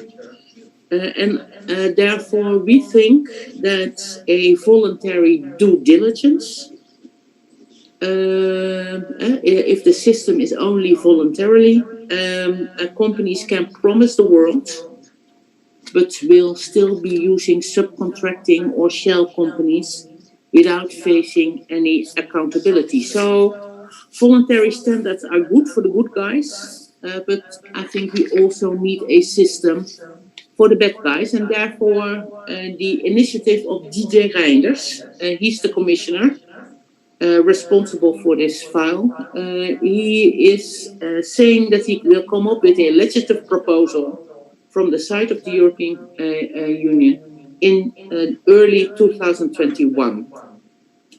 Because he also concluded from all kinds of surveys that it's time for a mandatory due diligence and having clear-cut rules that apply to all people and all companies that needed to pursue a sustainable future. And although 2021 is still a year away, and we think the sooner the better. We are now preparing the ground in the European Parliament by own initiative reports in support of this proposal of DJ Reinders. Because I think an instrument as due diligence legislation gives us the opportunity of this overarching and mandatory framework. It will be our way to avoid, mitigate, and report on sustainability risk and impacts. And these risks are not only environmental, they're also about human rights, they're also about social rights. And it will make multinationals accountable for the mistreatment of people further down their supply chain. With this legislation comes the proper transparency, and transparency together with also, let's say, labor inspections and all kinds of other inspections will help us to improve the working conditions for the better. Because when I'm talking to these Romanian and Bulgarian colleagues in the Netherlands, they don't know what kind of rights they have. So they are, of course, more than welcome in the Dutch trade union. They are also more than welcome to stay in the Romanian, Bulgarian trade unions. But if they don't know what kind of labor rights they are supposed to have in the Netherlands, they are not going to ask for their rights. So we need norms, we need transparency, but we also need inspections, which will be made possible that we have the proper rules also applied. We also fought at the European level for a minimum wage legislation, which Ursula von der Leyen, the Commission President, promised us for this mandate. And at the moment, a second stage of the consultation of social partners is underway. Social partners need to hand in their response in September of this year, and the Commission promised us to come up with a proposal this year after listening to the point of view of the social partners. And of course, I'm not telling any news that the trade unions at the European level have a different idea about minimum wage than the employers have, but the European Commission promised us to come up with a proposal, because I think bridging the gap of wage inequality is, of course, not only an issue at the European level. The wage disparities between the Netherlands and Romania and Bulgaria is an explanation for why people are coming to the Netherlands living in, I think, quite horrible living conditions. But the inequality is also a global issue.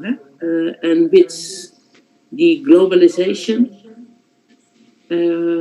we have to address how to deal with these global inequalities. And there is, of course, this ILO Declaration on Social Justice for a Fair Globalization, which has been adopted at the centenary meeting of the ILO last year. But I think with a proposal of the minimum wage and an instrument of mandatory due diligence, we also have the possibility at the European level to push for the contents of this ILO declaration to come true, because ensuring that workers in the garment sector finally receive a decent pay, that they will not be dependent from the good nature of multinationals, which at the moment we have horrible stories about big brands who just cancelled all their orders in Southeast Asia while the work has already been done. I think it's important to ensure construction workers to have safe working conditions. I'd like to be sure that when I buy my wooden furniture, the wood is produced in a decent and sustainable way. So I hope that in this crisis, people are talking about should we go to business as usual or are we pushing for a new normal? And for me, due diligence should be part of this new normal. I think taking care of people and planet should be the new normal. And of course, some of the companies have not seen the light yet. So a lot of lobbying power is coming into the direction of the European Parliament to prevent this mandatory system of due diligence. But it's a Dutch saying, I don't know if I can translate it just to English, but in the Netherlands we would say, those who doesn't hear must feel. So if you're not willing on a voluntary basis to work by the rules, you should be forced by mandatory rules. Thank you.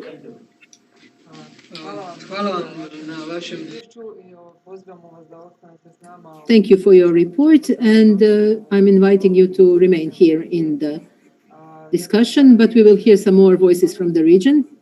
I will give word to Stefan, who will give us some views from Serbia, although he did say that it is similar in all the region. But now, after you have heard the European parliamentary, maybe you can draw some comparisons, maybe something about the pressure on the legislator. Pa da, mislim, zaista kad slušate ovakve izveštaje kao što je recimo ACIN izveštaj o situaciji u Hrvatskoj, vi imate utisak da stalno slušate jedan te isti izveštaj i da to je jednostavno jedan te isti set problema. Sad, da bih ja nekako objasnio, ja sam to malo i sistematizovao i nekoliko zaista ima ključnih problema koje se sreću i u regionu i u Srbiji, a to je da redovno plate radnika su daleko manje od onoga što mi nazivamo living wage. Nekih puta zapravo su i daleko manje nego što je i minimalna plata. Dakle, mi smo imali nekoliko slučajeva gde smo sretali radnike koji su radili za mnogo manje od minimalne plate. Vrlo često poslodavci i firme sprečavaju radnika da koriste svoj odmor ili vrše i čak i vrše pritiske na njih koliko koriste sopstveno pravo na bolovanje. To smo imali takođe dovoljno puta, možemo da kažemo da je to zapravo redovna pojava. Visoke temperature leti, niske temperature zimi i tako dalje i tako dalje. Ono što kao dva bih izdvojio, to je vrlo često imamo zapravo situaciju u kojoj u fabrikama, odnosno u tim lokalnim sredinama gde su locirane fabrike, poslodavci imaju mogućnost da vrše pritisak na radnike kroz određene neformalne strukture moći. I takođe, ono što je vrlo verovatno u celom regionu slučaj, reč sindikat u tekstilnoj industriji je jednostavno zabranjena. Tu nema diskusije, jako slabo su sindikalno organizovani radnici. Uvek poslodavci radnicima napominju da je učlanjenje u sindikat jednostavno nedozvoljena radnja u tekstilnoj industriji. Sad što se tiče konkretnih borbi, zapravo sad u našoj situaciji mi dolazimo do takve situacije da mi pokušavamo uz pomoć sindikata i uz pomoć radnika da nekako se izborimo za njihova prava i uvek jedna od stvari sa kojima morate da nekako diskutujete, to je neposredan poslodavac, ali problem je u tome što su i te uslovi u industriji zapravo prilično uslovljene upravo onom politikom koju imaju. Aha, okay. Am I going too fast or? No, I'm okay. What is the problem with the translation? Stefane, samo malo da stišamo ton u odnosu na prijevod. Okay.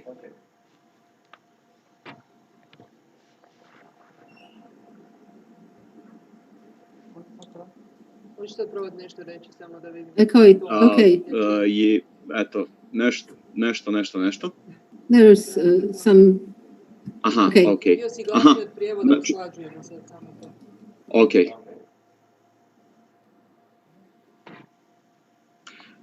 Okay, can we continue?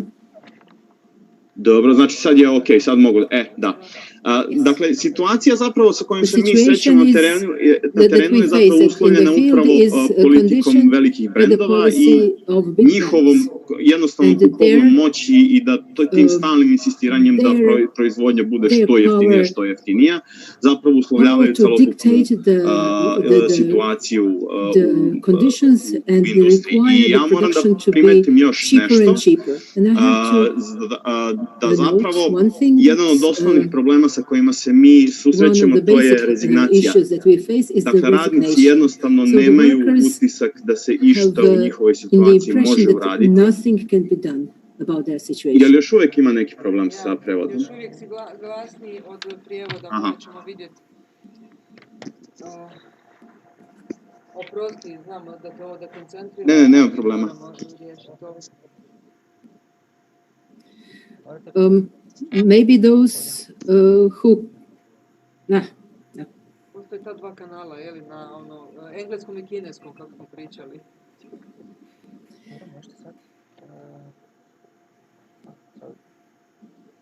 Malo bolje, evo, kaže Laura, a bit better. Aha. Ajmo probat sad samo da vidimo. Dobro. Ajmo probat. Ok, onda da probamo.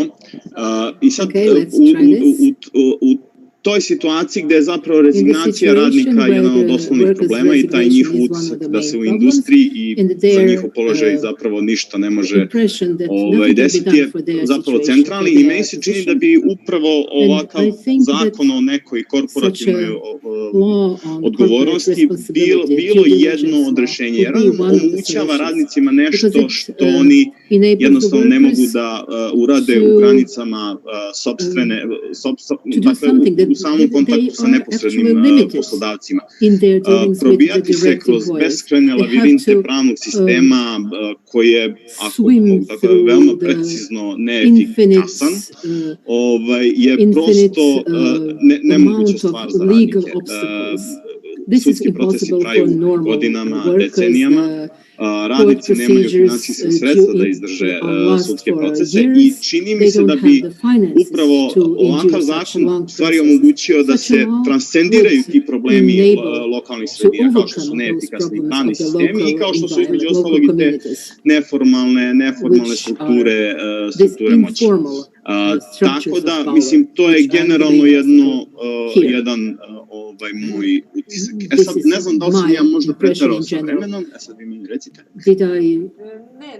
Did I go over time? Možda spominjamo, kažeš da je isto. Imali smo da spominjati brendove, malo smo... Is there any sense in mentioning the brands? Koji rade iste probleme u cijeloj Da, zapravo te sličnosti idu i do nekih bizarnih detalja. Mi smo imali jedan tekst novinski u Srbiji u kojoj je jedan istraživački novinar zapravo otkrio da je jedna situacija koja se nama desila pre mesec i po dana, u kojoj je određeni broj podugovaračkih firmi jednog velikog brenda zatvorio svoje fabrike, da se ista ta situacija, zaista ista situacija desila u Hrvatskoj, u kojoj su isti vlasnici tih podgovoračkih firmi pod istim izgovorima zatvarali svoje firme i u tom trenutku su se selili u Srbiju. I sad, mislim, i vidite da prosto taj jedan sistem koji ima mogućnost da transcendira ta ograničenja koja imaju radnici kada se bore za svoje prava, a da radnici jednostavno nemaju mehanizma da odgovore na to. I meni se čini da bi ovakav zadatak, recimo ovakav zakon o korporativnoj odgovornosti, mogući upravo njima da to transcendiraju ta ograničenja koja se nalaze u okviru naših pravnih This is something that we sistema. can legally do and we can incorporate it in our legal systems. Thank you, Stefan.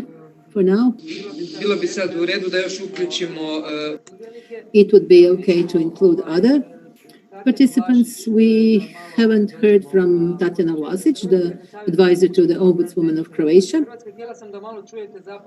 I wanted to hear a little bit from Serbia, examples from Serbia and Croatia. We will hear from North Macedonia. But if I remember the annual reports from the Office of the Ombudswoman, they are very really large when talking about human rights and workers' rights in Croatia.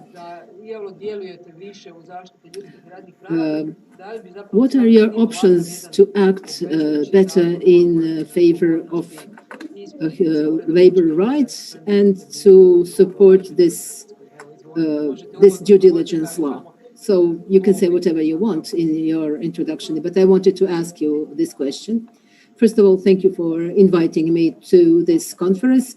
The Ombudswoman office is a body where citizens can come if they feel their human rights are violated.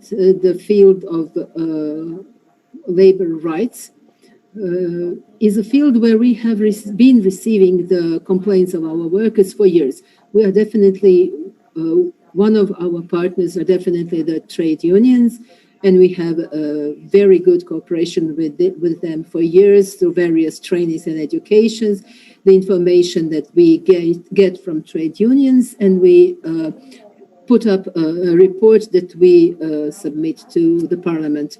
When we talk about the labor rights and the right to work, we have several institutions where we can act. First is the mandate of the ombudsman, where people can complain if they feel that their human or workers' rights are violated. Within that mandate, I have to say that we do not have the mandate to act towards the private employers. We can act in regard with the public sector, so the state-owned businesses. We use the data that we gain from workers so that we can put those issues in our annual report, and through that report we submit it to Croatian Parliament, and we can actually influence. We give suggestions to the government how to give a legislative response to the complaints within the field of the human rights. When we talk the human rights, the complaints are very similar that we have heard from all other speakers, and it's independent on the sector that we talk about. In great deal, the workers are complaining about illegal firing, the amount of the wages, and sometimes the wages are not even paid. They have to work illegally. They don't have the right to, they don't get to go on vacations, illegal overtime, all the things that you have already mentioned in the Croatian report on the garment industry. What may be new is that we have started to receive complaints of foreign workers last year, people who have come to work in Croatia, and regarding those things that they thought they would achieve here in Croatia, as opposed to what they got. In some other field that we have more options to include is the discrimination, where we can actually influence the private employers. It's important to say, for those who don't know that, our recommendations and our opinions are not legally binding. So they only have maybe the moral strength, but they are not legally binding like court decisions. Our experiences in our work on complaints are different from employer to employer. But when we talk about discrimination in private sector, the workers are mostly feel discriminated on the basis of their age. People older than 50 are most likely to be laid off, and then it's much harder for them to start working again. Very often we hear complaints about discrimination based on the health, because people who have health issues, they are put on the lower paid jobs. And a lot of complaints are related to the bonuses. Very often people who have to pay these non-taxable bonuses, it's related to sick leaves. If person doesn't get on sick leave, he can get his Christmas bonus. Very often, people who complained are members of the trade union. Those who are trade union workers in private sectors are also very often facing pressures from employers. And we have researches every 5 or 4 years, and we try to find out of the general population's attitudes and opinions, and how much they are familiar with the law on discrimination. Such research was in 2016. We asked the questions related to the membership in the trade union. 30% of the people who answered the questionnaire said that trade unions only create problems. So this pertains also to the special vulnerability of the people who actually work in trade unions. I hope we will be able to talk about the mandate more in the next period. We will be dealing with when a worker reports irregularities within the business practices of his employer, he can ask for protection from the Office of the Ombudswoman. So far, we didn't have many complaints, but it does relate to the working environment and workers' rights. Another question from the position of the office.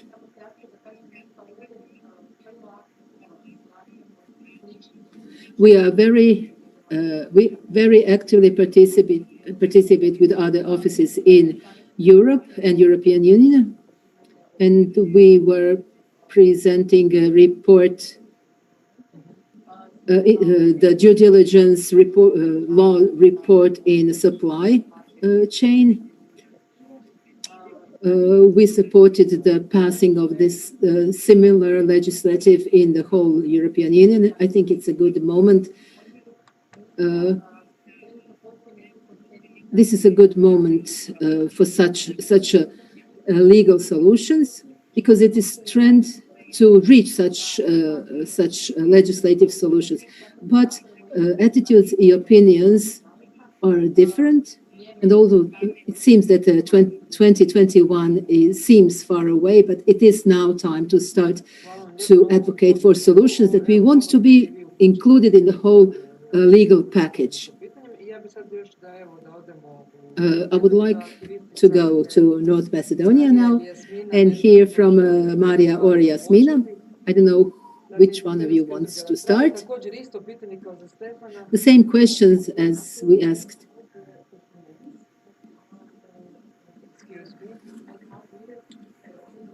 The names, I think, from Laura. Did not expect trade unions to be viewed with so little trust in Croatia as well. We also have it in Romania. What? Sorry. You want to hear again. Did not expect trade unions to be viewed with so little trust in Croatia as well. We also have it in Romania. So it's worldwide the same in East Europe. Ja bi se... Da pređemo da nam se, evo, da nam ostanu posljednji, ali evo, bit će nam drago čuti. Okay. Now we will be glad to hear from North Macedonia. I'm happy to be here with you only through the screen. Let's say I missed the meetings with the Clean Cloud campaign.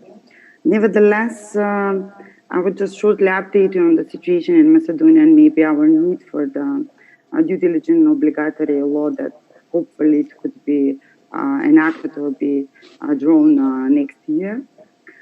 I would say that the due diligence for us as Autostrada is also important because our primary focus is related to the issue of trafficking of human beings and exploitation, and we also believe that this could be one of the effective measures.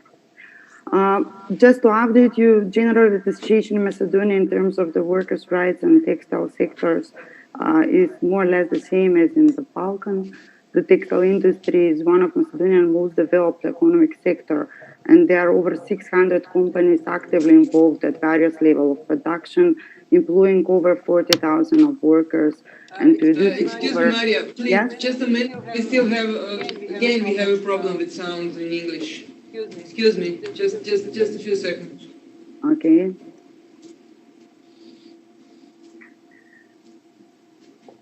I understand Croatian, but I choose to speak English. I'm not very fluent.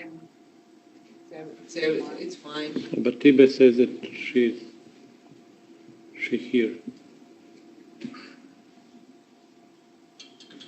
Always the same message. I can't help. I think they can't hear the English. Maria's English. It's the same. You just have place. You have opinion. You know, to mute original sound. Okay. Let's try to continue. Please, Maria. Yes. So this is the general information about the textile industry in Macedonia, which is quite important, having in mind that the total national export of Macedonia accounts for about 30% of the total export. And what we can say that most of the production, or 92% of the production is often export quality and goes to the EU member state as well as the US and the neighboring country. The majority of the production is cut, make, and trim for foreign markets, and the main export country are generally Germany, Greece, the Netherlands, and the Great Britain, and mainly the brands that were already mentioned in Serbia and other countries are more or less the same present in Macedonia.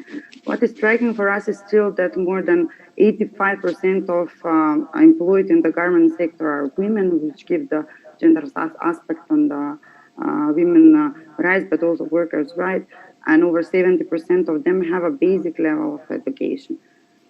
In regard to the minimum wage, there was some progress in the last 2-3 years. Mainly, the minimum wage in textile industry used to be 30% lower than in the other sector, and luckily from September 2017, it has been aligned with the national minimum wage, and there is no more gap between the different industries. Moreover, since last year, December, the minimum net wage has further risen, and now the wage is calculated, the minimum wage is 235 euros net wage when it comes to all industry, including the textile industry. But the last estimation that we did for the living wage in North Macedonia, based on the Asian model and in cooperation with the Clean Cloud, and also proven by the previous research in 2006, it turned to be 790 euro, which comparing to the minimum wage, it could be concluded that the minimum wage is only 30% of the living wage, and it's still rather devastating in terms of the workers' rights. The legal framework of Macedonia is still developing in terms of labor rights. There are a lot of changes, and there's still preparation of changes. We included a lot of things on the rights of the workers, including the parental leave, some cost expenses, and increasing of fines for the employers. But still, there is not a good condition when it comes to its implementation and its practice. What we see on a practical level to direct contact with workers, it's more or less the same with the last research that we did in 2016 with regard to factories in textile sector, but also shoe and leather sector. There is still breaching of workers' rights, especially in the part of the fact that legal minimum wage is far below substantial level that they need. Compulsory overtime of 8 to 10 hours per week overtime often not paid according to the law. Absence from work is allowed but isn't paid. Work during public holidays often not paid according to the law. Annual vacation has to be taken collectively. Forced vacation occurs when there are no orders. And some of the problem is this still extensive use of short-term contracts that are constantly renewed, usually every 3-6 months over a period of several years, and which in a way how to leap over the legal regulation. Workers are still afraid to lose their job and therefore accept bad working conditions over time. But what is also striking in the past 2-3 years is a lot of movement of workers outside of the country from one side, and on the other side, the young population is still really much reluctant to be employed especially in the textile sector due to the low wages and bad conditions. And now there is a still discussion how the textile company are going to produce or how they are going to continue their sustainability existence when they are in general lacking the qualitative workforce in their industry. What I have to say is that we all know that today corporations operate across national borders with few or no obstacles. Complex corporate structure and global value chains and the absence of legal binding standards have made it difficult, often impossible, to attribute responsibility to European companies from human rights and, of course, environmental abuses in their global operation, and still allowing them to profit from operating in countries where human rights and these standards are too low or are not adequately enforced, which has been proven with so far data. We all know that the concept of human rights due diligence comes from the United Nations Guiding Principle for Business and Human Rights, which were endorsed in 2011. But what is, of course, not favorable is that they are not binding, and not many business experts committed to apply the principle. For example, last year there was some research study in North Macedonia related to these businesses and human rights, and whether they're applied by our national companies, regardless whether they're part of the supply chains or individual company. And it was striking that many of them are not really aware of these human rights business principles, and more or less only 1/5 of the monitored companies and their website has just give some kind of ethical principle in the company, which is not applied mostly when it comes to the textile company. Years of little progress on workers' social and economic rights and weak human rights due to diligence on the company side have left, unfortunately, garment workers vulnerable, even more vulnerable to this COVID situation that we had recently. Even human rights due diligence processes are continuous and learning is central. However, previous safer over brands and retailers to improve working conditions in supplying factories generally, and specifically living wages and social protection, have rarely shown necessary results.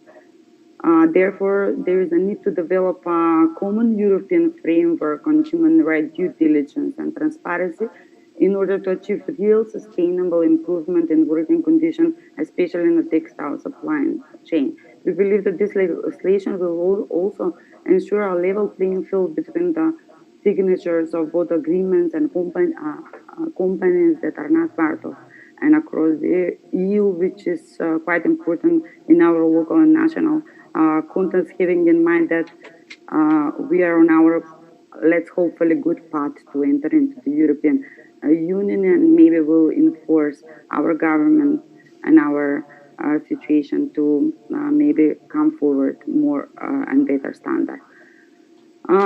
Therefore, passing the law requiring European company to implement this human rights due diligence would have multiple benefits.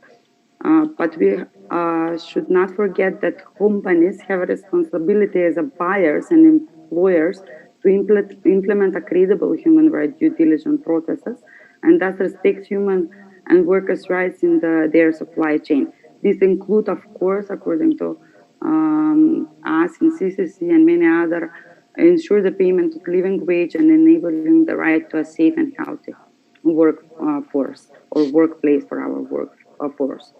On the other hand, states have a duty to protect human rights, which means that they have to adhere to and enforce the international conventions, protocols, and recommendations set out by ILO. But the state need to hold companies also accountable for their action along the global supply chain. And we believe that this could be some of the things that could be achieved with obligatory due diligence law. Last but not least, what we should have in mind in terms of the practical experience and in terms of developing this law is that human rights due diligence has to be a worker-centered approach because they are important right holders. This means that the due diligence action should be based on the actual places of production and not be limited to the formal contractual business links. What we also expect to contribute to our empowering workers so they can get in a position to actually be able to defend their own rights. I would mention the freedom of association and collective bargaining, which are crucial for any progress in the garment and textile industry. Also, last but not least, what we also have to have in mind in context of national context that although the big company has bigger responsibilities, still this due diligence obligatory law could also apply to medium-sized and small-sized enterprise, which are characteristic for the meal production company. It is key that the companies do not limit also their human rights due diligence to a geographical prioritization or location, but rather make it a prioritization of issue and tackle them in, of course, in a systematic way and across their entire operation. I would say that that's all for now. Sorry if I have extended the time a little more than expected. Thank you. Thank you very much. Jasmina, želiš li se pridružiti ili kasnije u raspravi? Yasmina, do you want to join the debate? I just want to ask one thing, that Macedonia is waiting accession to the European Union, and we really hope that the law will have more power once we enter the European Union. This is an illusion. Thank you. Would you like Bettina to discuss? Why not? Please, feel free to. We have answer from audience here, so please, Bettina. I'm sorry, Yasmina, I have to contradict. I don't think that this will happen. I think it's an illusion. I don't know what the Croatian experience is, but anyway, but this is a side discussion. Okay. Ok, ajde sad kad smo se svi ovako malo predstavili, uključili sad da neku interakciju zapravo ostvarimo. Now that everybody is included, what I managed to sum up from what you were saying is what is everybody's issue, the ethical issue, the lack of legislator pertaining to the workers' rights. So the question is to everybody, to NGOs, to trade unions, European parliamentarians. There are some activities that you can ubrzati donošenje tog zakona ili ubrzati javnu raspravu da bismo fasten the public discussion or the debate on the opet imamo tehničkih problema, ja se ispričavam svima. Riješimo. Trebam li ponoviti ili si uspio uloviti? Dakle, zanima me, dakle, čekat ćemo da I'm repeating the question. dođemo do tog we will wait for this due diligence law on European level. Until then, are there any activities that whether trade unions or NGOs or lobbying in European Parliament can do that we quicken the reaching this due diligence legislative? Of course, this roundtable is part of those activities by which we want to fasten the process. I also believe this is the moment to give one important information, and that is that the Clean Clothes campaign promoted a tool which will help in regulating the relations. Last week, we call it a transparency tool. I haven't memorized the actual name yet. We established a web tool where you will be, we will be able to gather information of brand responsibility in the moment. So that means the current situation in various brands. So what are the working conditions, the wages, and how it is observed in such companies? That would be a web tool on a global level. It was promoted last week. And you can access Clean Clothes sites, and you can access this tool. I think it is very important to say that there are companies who voluntarily do good, but it is relatively a small number of companies. On the other hand, it's not bad to supervise those companies or to see what they are doing. And one of the things that we incorporated in our tool is publishing the wages list, the pay lists, and of our workers, and we can see whether the overtime is included, how it is registered, in various companies. These are the things that everybody has to do these things. This is what we want to achieve. We want to that everybody observe the definition of the living wage. There are other global networks that we work with. Everybody works in their fields, and the more activities we have, the faster we will have an adequate law. I was glad to hear from the Ombudsman advisor that there are initiatives who are the result of who come from the official institutions of the Republic of Croatia who are trying to go into the same direction. And we think that it's time to work on synchronizing of what we want. And we need to know what we want.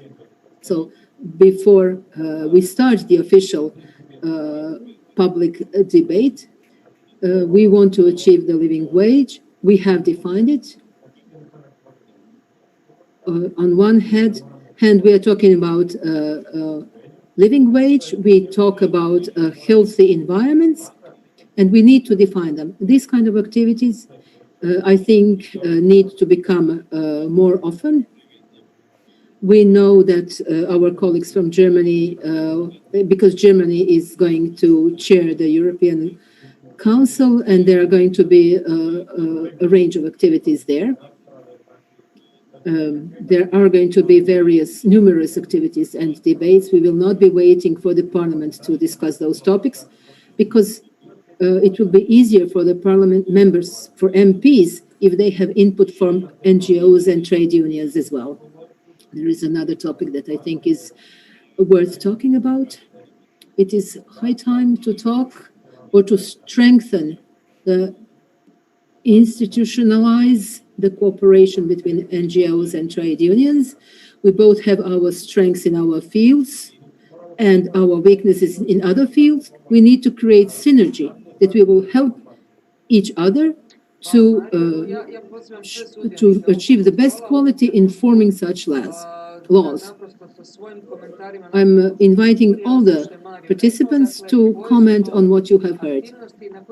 What are the activities and how to better achieve the synergy to reach the binding legislative framework or mandatory due diligence law? Stefan is always the first to talk.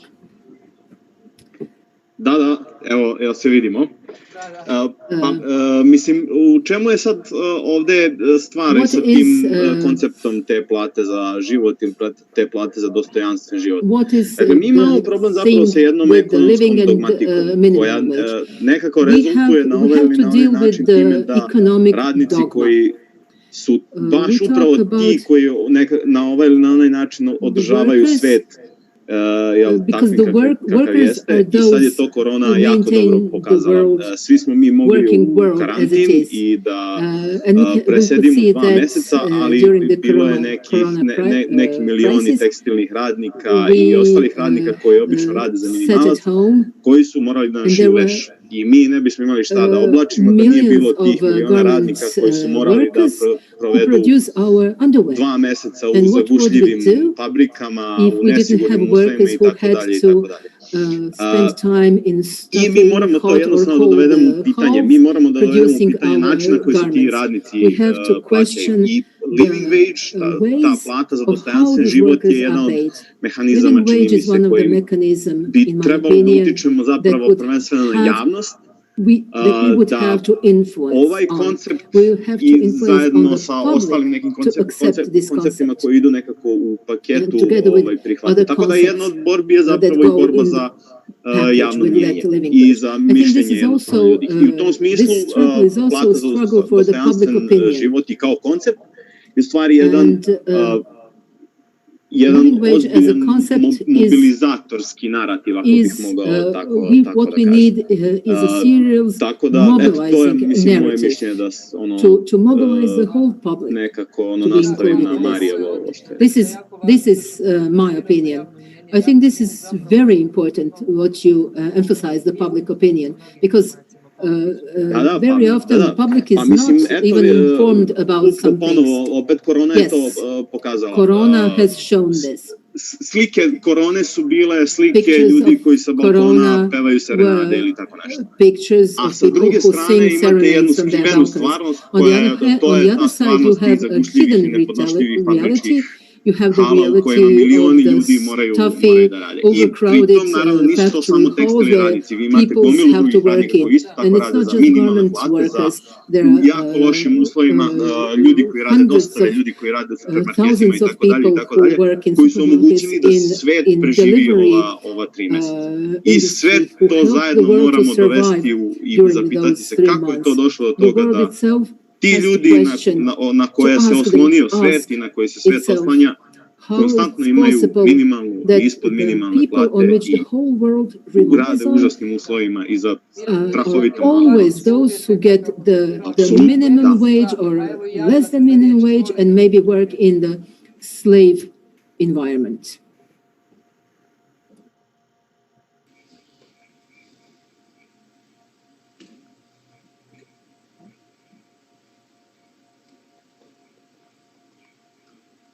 Would you like to...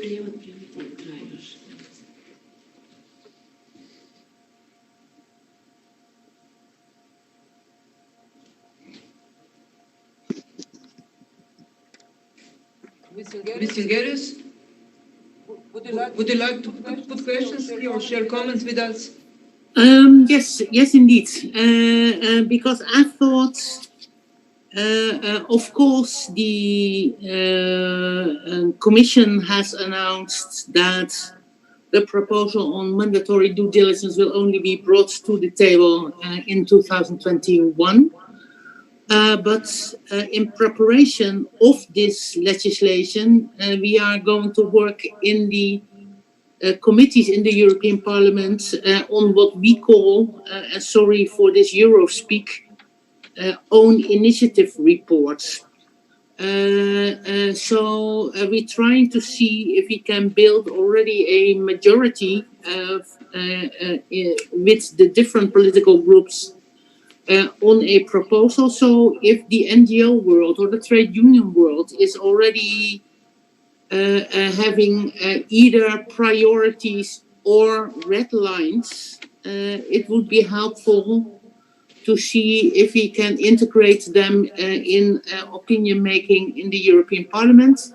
Like I said, I'm doing part of the job. My colleague Lara Wolters, who's also from the Netherlands, is doing the part in the Legal Affairs Committee. So please don't wait until the proposal is there at the table. But if you have already clear ideas, priorities or red lines, then please come up with that proposal.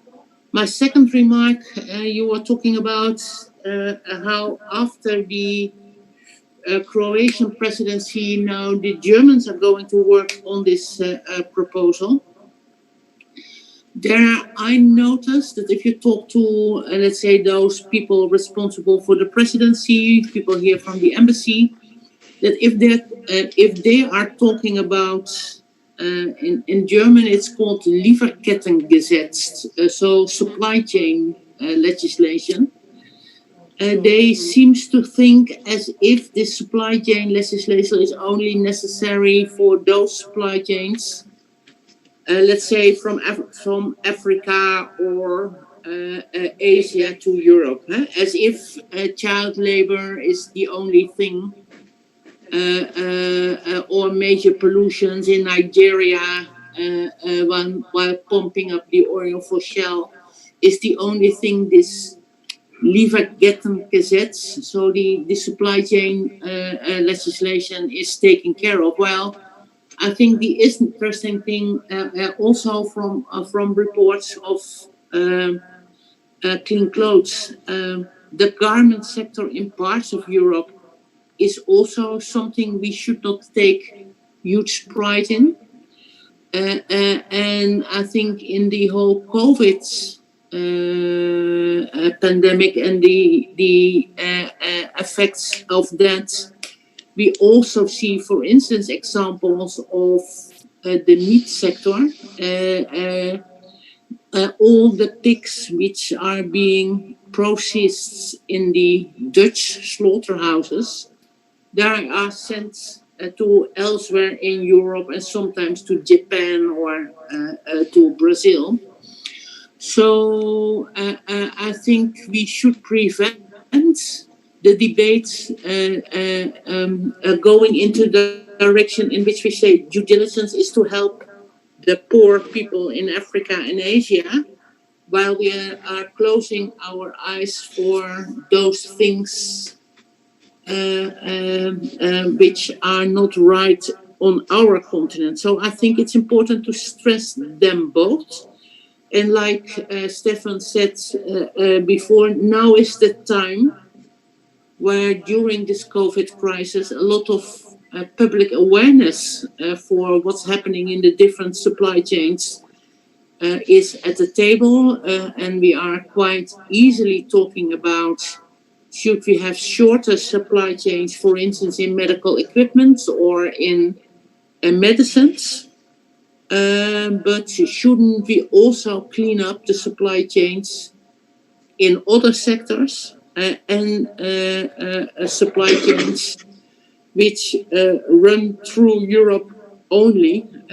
Because I think we are not talking about something which is outside our continent. It's also here, and we also need to work on that. So I'm happy with the proposals of the Germans, but I would be very unhappy only have implications of the supply chain from Asia or Africa in the garments sector. I think our ambitions should set higher.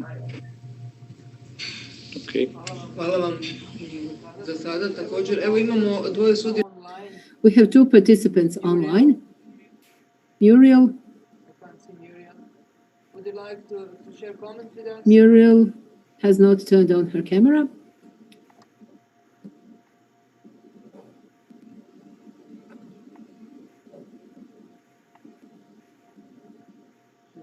Maybe Paul? Paul? Oh.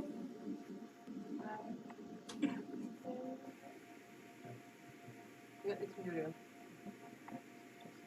Hello, Muriel. Please. To give me the floor and for organizing this meeting. Marco, so for those who don't know me, my name is Muriel Campaign, the international office, and I'm based in Brussels. I'm really working on advocacy and union level. Okay. Okay. Do you have questions or comments? No, I'm sorry, the connection is a bit bad. No, for me it was really interesting to see the different exchanges and to hear MP Jongerius' take on what the Germans presidency will provide for priorities and perhaps the challenges that we have. So for me, it's been really interesting to see which arguments we need to push for. So living wages, transparency, and also the fact that those human rights and labor rights violations do not occur only in third countries, but in Europe and close to the EU as well. Thank you, Miriam. Thank you very much. Bettina, would you like now to share with us something? Yeah, just I would like to say something because your question was which activities we can take, and the other question I would like to say something about is what would a supply chain law, as we indeed say in German, what would a supply chain law mean for Croatian workers? First of all, I think in German we say supply chain law because nobody knows what mandatory due diligence is. you first need to explain to people, and therefore we just say supply chain law. In Germany, we have an extremely broad alliance of trade unions and civil society organizations, like, for instance, also the Ebert Foundation, and also my organization, for instance, ENS. We are a member of this. I think it's more than 50 organizations in a really broad and very strong and very well organized and coordinated campaign for a supply chain law in Germany. Yeah. And I think it's quite an effective and strong campaign. I think, in my experience, one of the first times that there's such a broad coalition amongst unions and civil society organizations in Germany fighting for such a law. And I think that is the most important thing we can do in our countries, particularly where the brands are headquartered, that are having these supply chains. But what does the supply chain law mean for the Croatian workers? I think the Clean Clothes campaign in the last 30 years has been pioneer in showing and also claiming the human rights responsibility of brands, of fashion brands and fashion retailers. Let's take the Rana Plaza case. Benetton was one of the main fashion brands ordering from Rana Plaza, from the factory that, where so many people died. It took us 3 years of campaigning until Benetton paid into the relief fund for the victims, for the families of the victims. 3 years of campaigning, because there was no court nowhere in the world where any Rana Plaza worker or the families of the victims could claim compensation. Yeah? And now, after 30 years of campaigning and lobbying and advocacy for human rights responsibility of fashion brands, we say this responsibility must no longer be only moral, it now has to be legal. Yeah? So that there are courts in front of which workers can claim their human rights. From the Croatian research, from the very good recent Croatian research, I think there are three main issues in Croatia, to me. One I expected, and two I didn't expect, I have to say. One is the violation of the human right to a living wage, which was, I think it's clear, and it's according to all our researchers all over the region, that this is really a huge problem, and it tends to be a bigger problem in Europe than in Asia. But the two other issues I really didn't expect. And it turns out that also in other countries of the region, these are two big problems. One is mistreatment, intimidation, shouting, harassment of workers. Yeah? And this is becoming really more drastic in the region. There are reports that workers are really harassed, that they are pressured. There's psychological pressure, there is work pressure on top of the work pressure. There is, as I said, shouting at workers and using all kinds of very bad language towards workers. I think that is something I didn't expect. So that is violating the human right to human dignity, as simple and as plain as that. Yeah? And the second problem is, which I also didn't expect, is that workers faint because of the heat in the company, because of pressure, work pressure, because of malnutrition, because of so many other issues they have. Workers faint. We only heard it up to now from Cambodia, but it apparently even in Croatia it happens. Workers faint. The toilets are dirty. There is no water in the toilets. There's no soap in the toilets. There's all kinds of unimaginable things, at least in Germany. Unimaginable, in suppliers for Hugo Boss, which is a premium brand, in suppliers for other premium brands, even for luxury brands. I mean, I'm not talking about only Kik or so, this fashion discount, fashion retailers. So, and this is a violation of the human right to health. It is a human right. Yeah? So, the supply chain law would enable workers of Kratex, for instance, to go in front of a German court and claim and sue Hugo Boss for the violation of these human rights in front of a court. Or workers of Oljava, or workers at any other, Croatian company. So they should claim their rights. Of course, this is also not the solution to everything, but it's at least a legal opportunity. And if I may, I also have finally a question to Agnes, if possible. It is a bit another topic, but I know that there's a consultation on the EU level. There's a consultation about the EU minimum wage policy. I would just like to know in which stage this is now. As I have learned, we as CSOs or NGOs, we cannot contribute to this consultation. Only unions can contribute. Maybe you have a hint for us. How can we influence this consultation? In what stage is it? And what do you think? What are the chances? Thank you. Shall I answer that last question immediately? Is that useful? Yes, please. Yeah.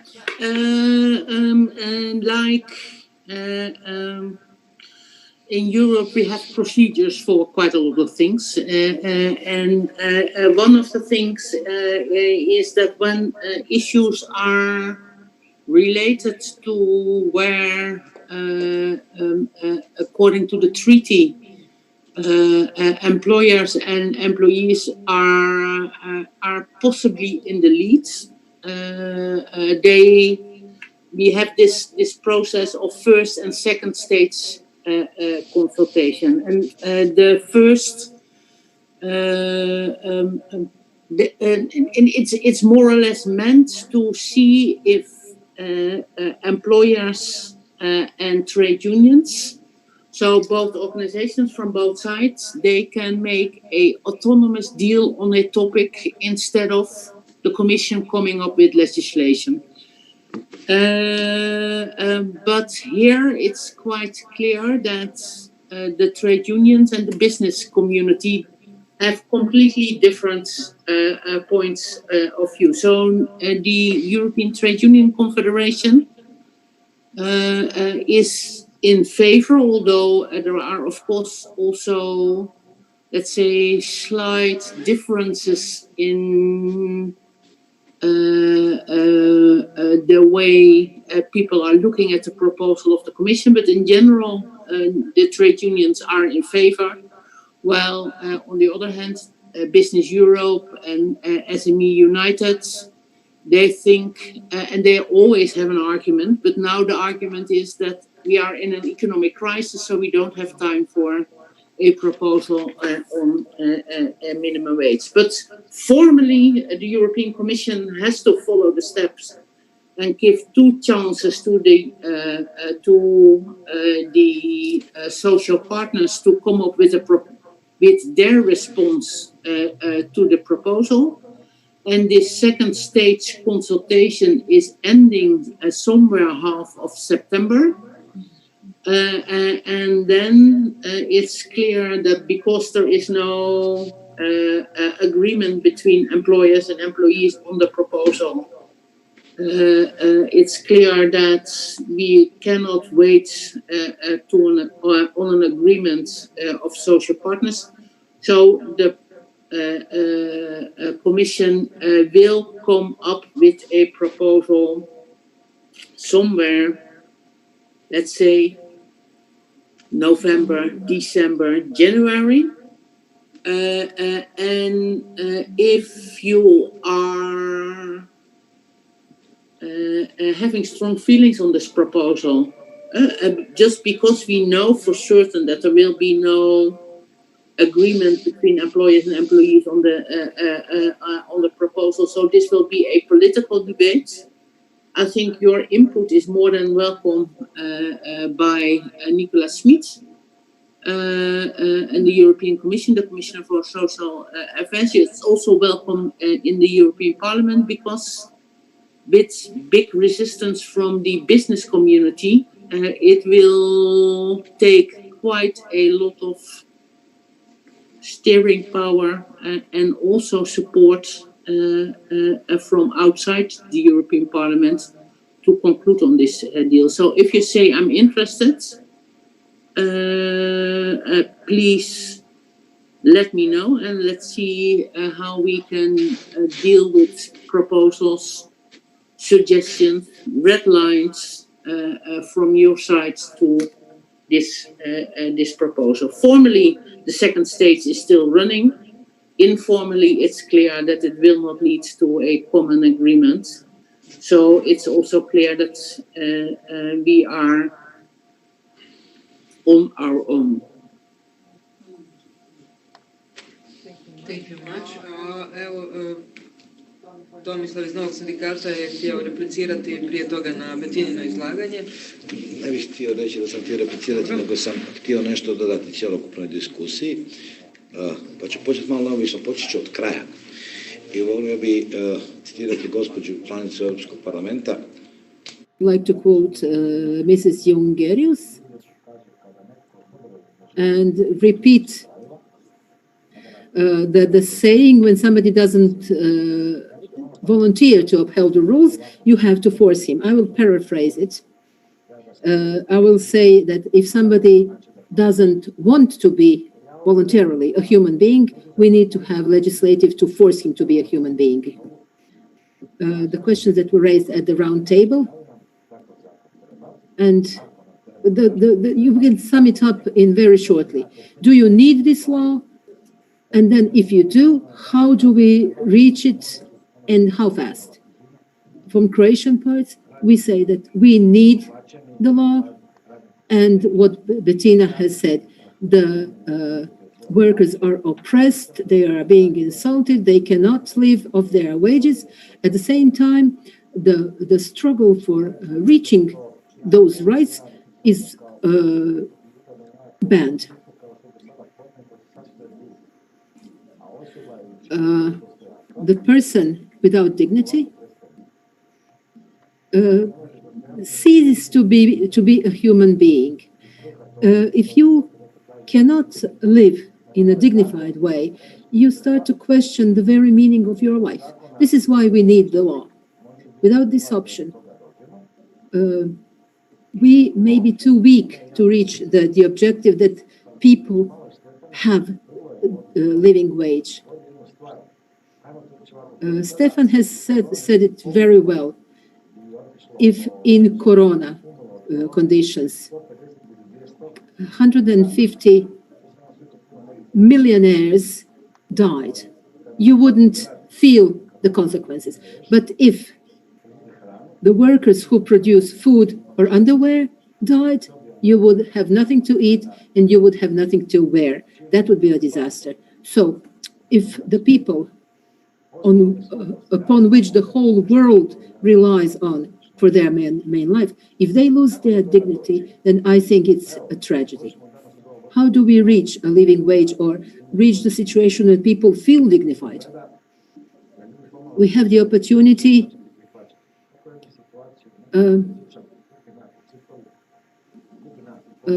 how to look at the situation when a person enters a store, buys a shirt, a shoe, or anything. He doesn't care what happens later. He has satisfied his own need. And it's a good thing that people do have the means to buy things. I was in Bulgaria and I saw that how much the woman who produces the shoes that cost 104 euros in Geneva, and then you see that this woman doesn't earn enough to feed herself and her family, and you just want to cry. People have lost this sensibility for other people, for human condition of your fellow human beings. I think that the members of the European Parliament do not have the insight in the real situation. I don't want to offend anybody, especially not those who come from the European Parliament. But I think that very often people live in their own worlds. They see what they want to see, and they sometimes just gliss over the problems, or maybe they don't even care. These are the people who actually vote. They need to be incited. They need to be motivated to want this law. We want to think in the way that they say. We want this law. We want people to live in a dignified way. We want the people to receive a living wage. We need to go out into the public. We need to talk. We need to make people aware, the NGOs in their field, the trade unions in their field. And very often, maybe I'm a bit too emotional, but to be a human being is the first and basic human right. And we have come to the situation that we are actually fighting for the first and foremost human right, and that is to be a human. Thank you, Tomislav.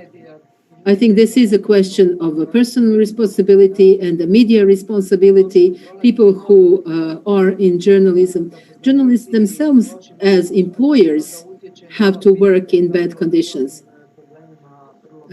So this is also something that has influenced the fact that we don't deal enough with this issue.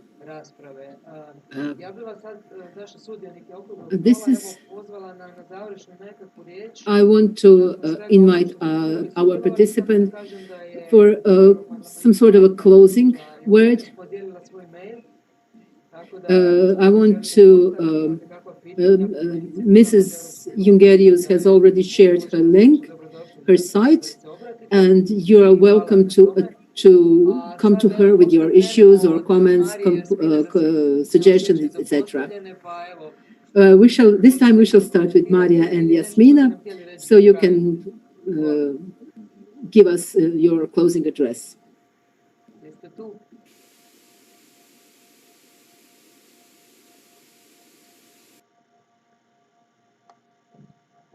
Maria, hi. I will give the floor to Yasmina, but I'm not sure whether I just saw her in 30 seconds ago. She was there. Yasmina. Yasmina, would you like to tell us something?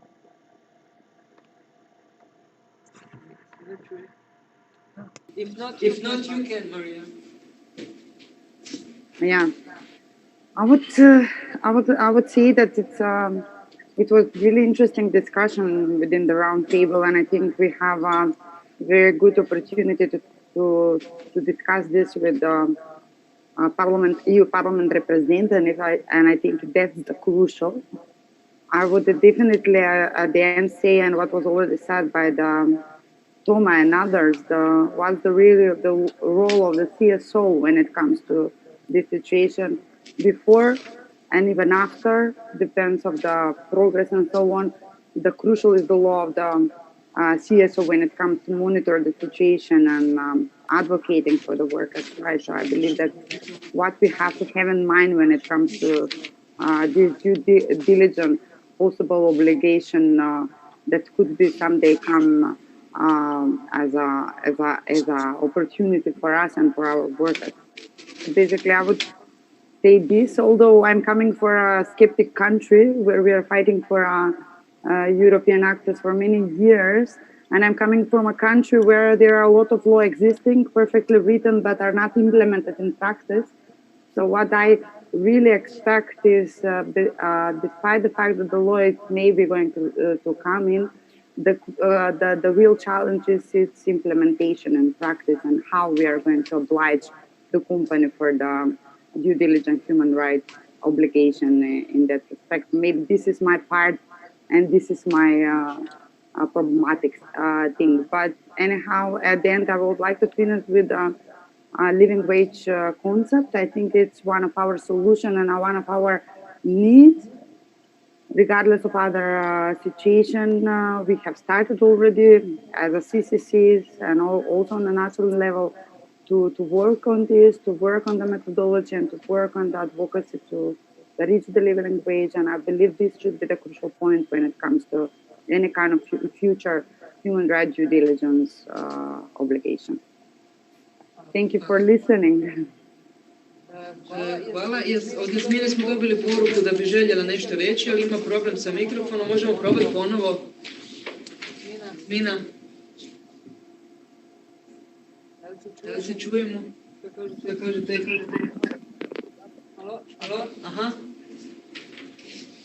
Jasmina. Mislimo da je problem zapravo do mikrofona njezinog. Na njezinom kompjuteru ne uspijemo sad riješiti. Možda dok čekamo da Stefan nam kaže završno. Pa da, jel se čujemo? Yes. Ok, pa mislim, moram priznati da je jako teško reći nešto efektnije od onoga što je rekao Tomislav Kiš, moj prijatelj Tomislav Kiš. Ali eto, ja kad bih mogao sad nešto da nečim da zaključim, to je zapravo da upravo probam da pozovem tu širu javnost da se pridruži ovim našim borbama, jer efektivno nama su potrebni i mediji i ljudi koji razumeju zašto se mi bavimo ovime, isto kao što su jednostavno potrebno, kao što je potrebno da i radnici shvatite da jedan ovakav predlog kao što je ovaj zakon o korporativnoj odgovornosti, a i ovakav koncept kao što je plata za dostojanstven život, zapravo njima puno znači. is something that mislim da sad is i ne bih mogao very nešto important for više i them. preciznije da I don't kažem. think that I could say anything more efficient or more effective or, yes, more true. I still have to ask Mrs. Jungerius if she wants to say something. Just one last remark. I think from my side, it's important to have contributions from all parts of Europe, so also from Croatia and the neighboring countries around this topic, because, like I said, I'm quite positive about the opportunities we have. I'm also quite positive about the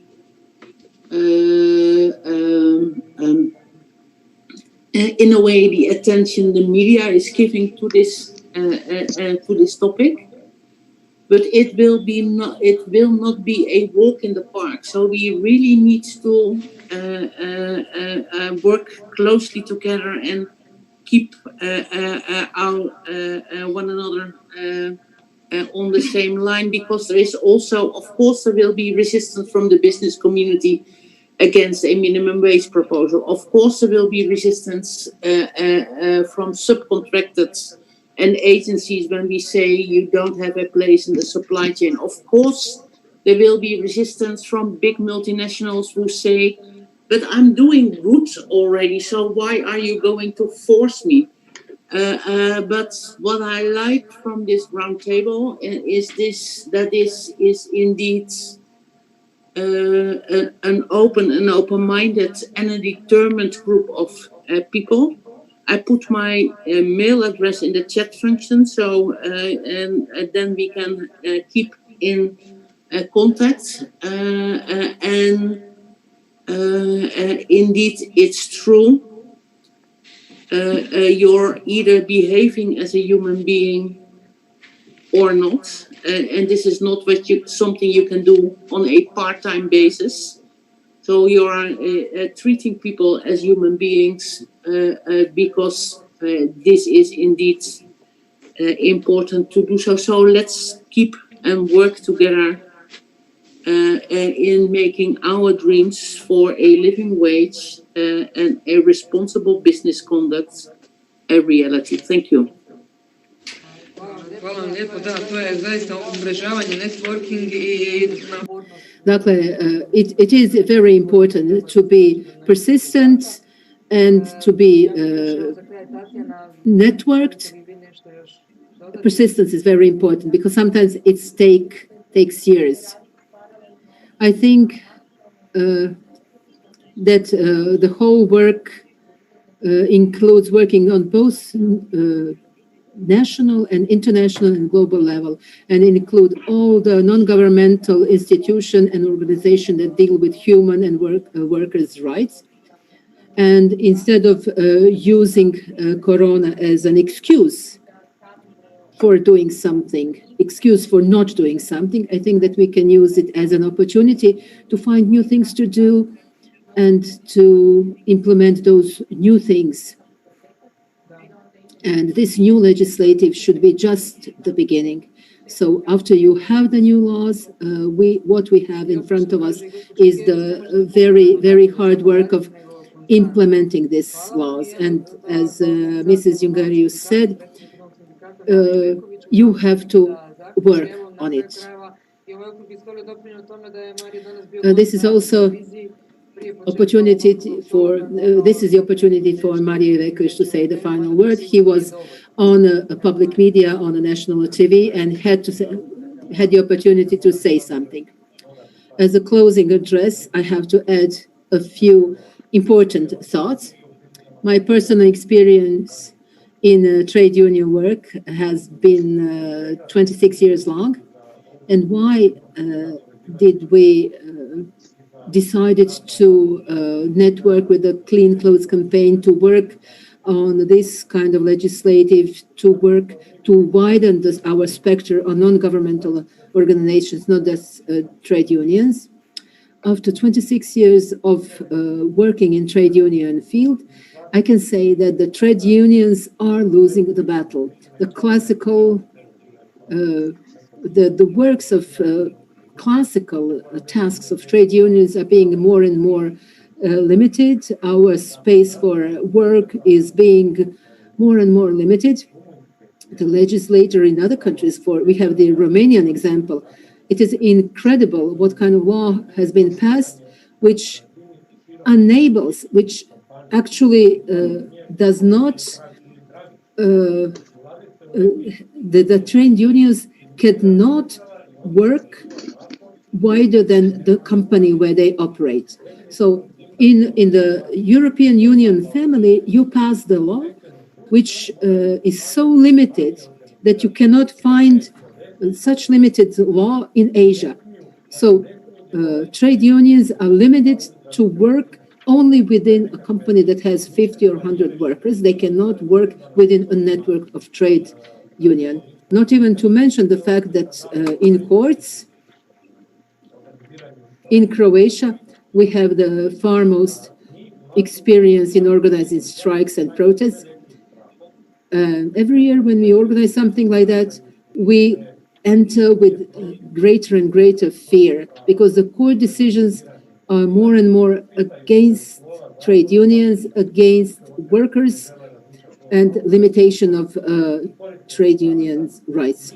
More and more decisions are in favor of the employers, and if we remain on the level of the work, of the scope of work that we have been on until now, we are doomed. We have to widen our networks, we have to cross the borders, we have to break the lines, and as business doesn't have the borders, the state borders are enforced on us, we have to cross them. We have to bind the companies to observe workers' rights in the way that they have to observe them in the way that they stick to their own rights in business.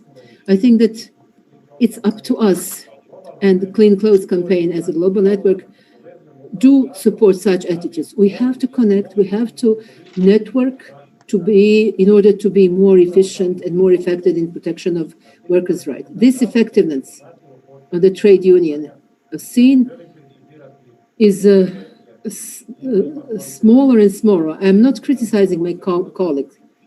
There are a lot of quality workers, but however, the framework is changing every day. We need to change ourselves. We need to change our ways of work. We have to connect more. We need to ask for more effectiveness of ourselves in protection and of human rights. We cannot have a worker working for a month and earn only 63% of what is considered the limit of, the limit of poorness, of poverty. If there are mechanisms, and we are sure that in European Union there is an adequate number of people who can participate in this struggle for widespreading this kind of ideas, and I'm sure that then we will have the result of changing the legislative, and we will create the conditions in European Union for workers to achieve their living wage.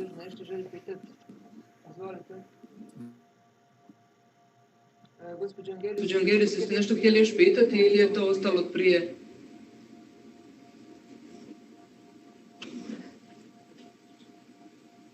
Ne, ok, hvala. Hvala svim sudionicima. Thank you everybody for participating in this round table. Thanks to everybody in the conference hall. Thank you everybody online. I'm sorry, Jasmina, that we couldn't have the input from you. I'm sure that everybody wholeheartedly participated. Greetings from Zagreb, and do not give up.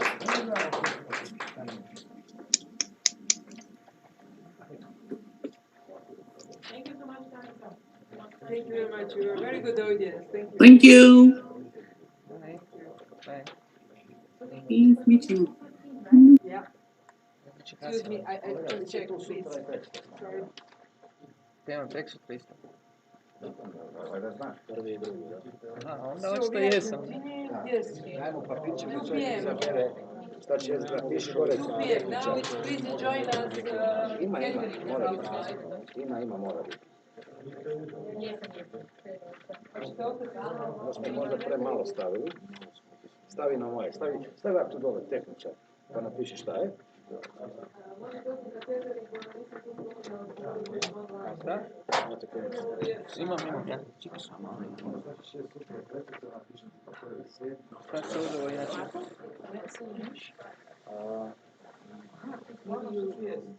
Third the room. You tell also the other people? Ja ušao da je sve tu. Ne, ovo je za prvi i za drugi, a sad je ovo generalno. Mislim, sad ću isto biti slušati. Ovo je za ovaj naš sastav. And at the same time, control team as well and putting the answer. Exactly, and also watch Znači za sutra, 1.7. I was just challenging, yeah, it's challenging, really. So I hope it was. I know maybe it makes sense that now we appoint somebody, for the rest of the sessions, we appoint somebody who will watch the chat all the time. When you will be leaving Somebody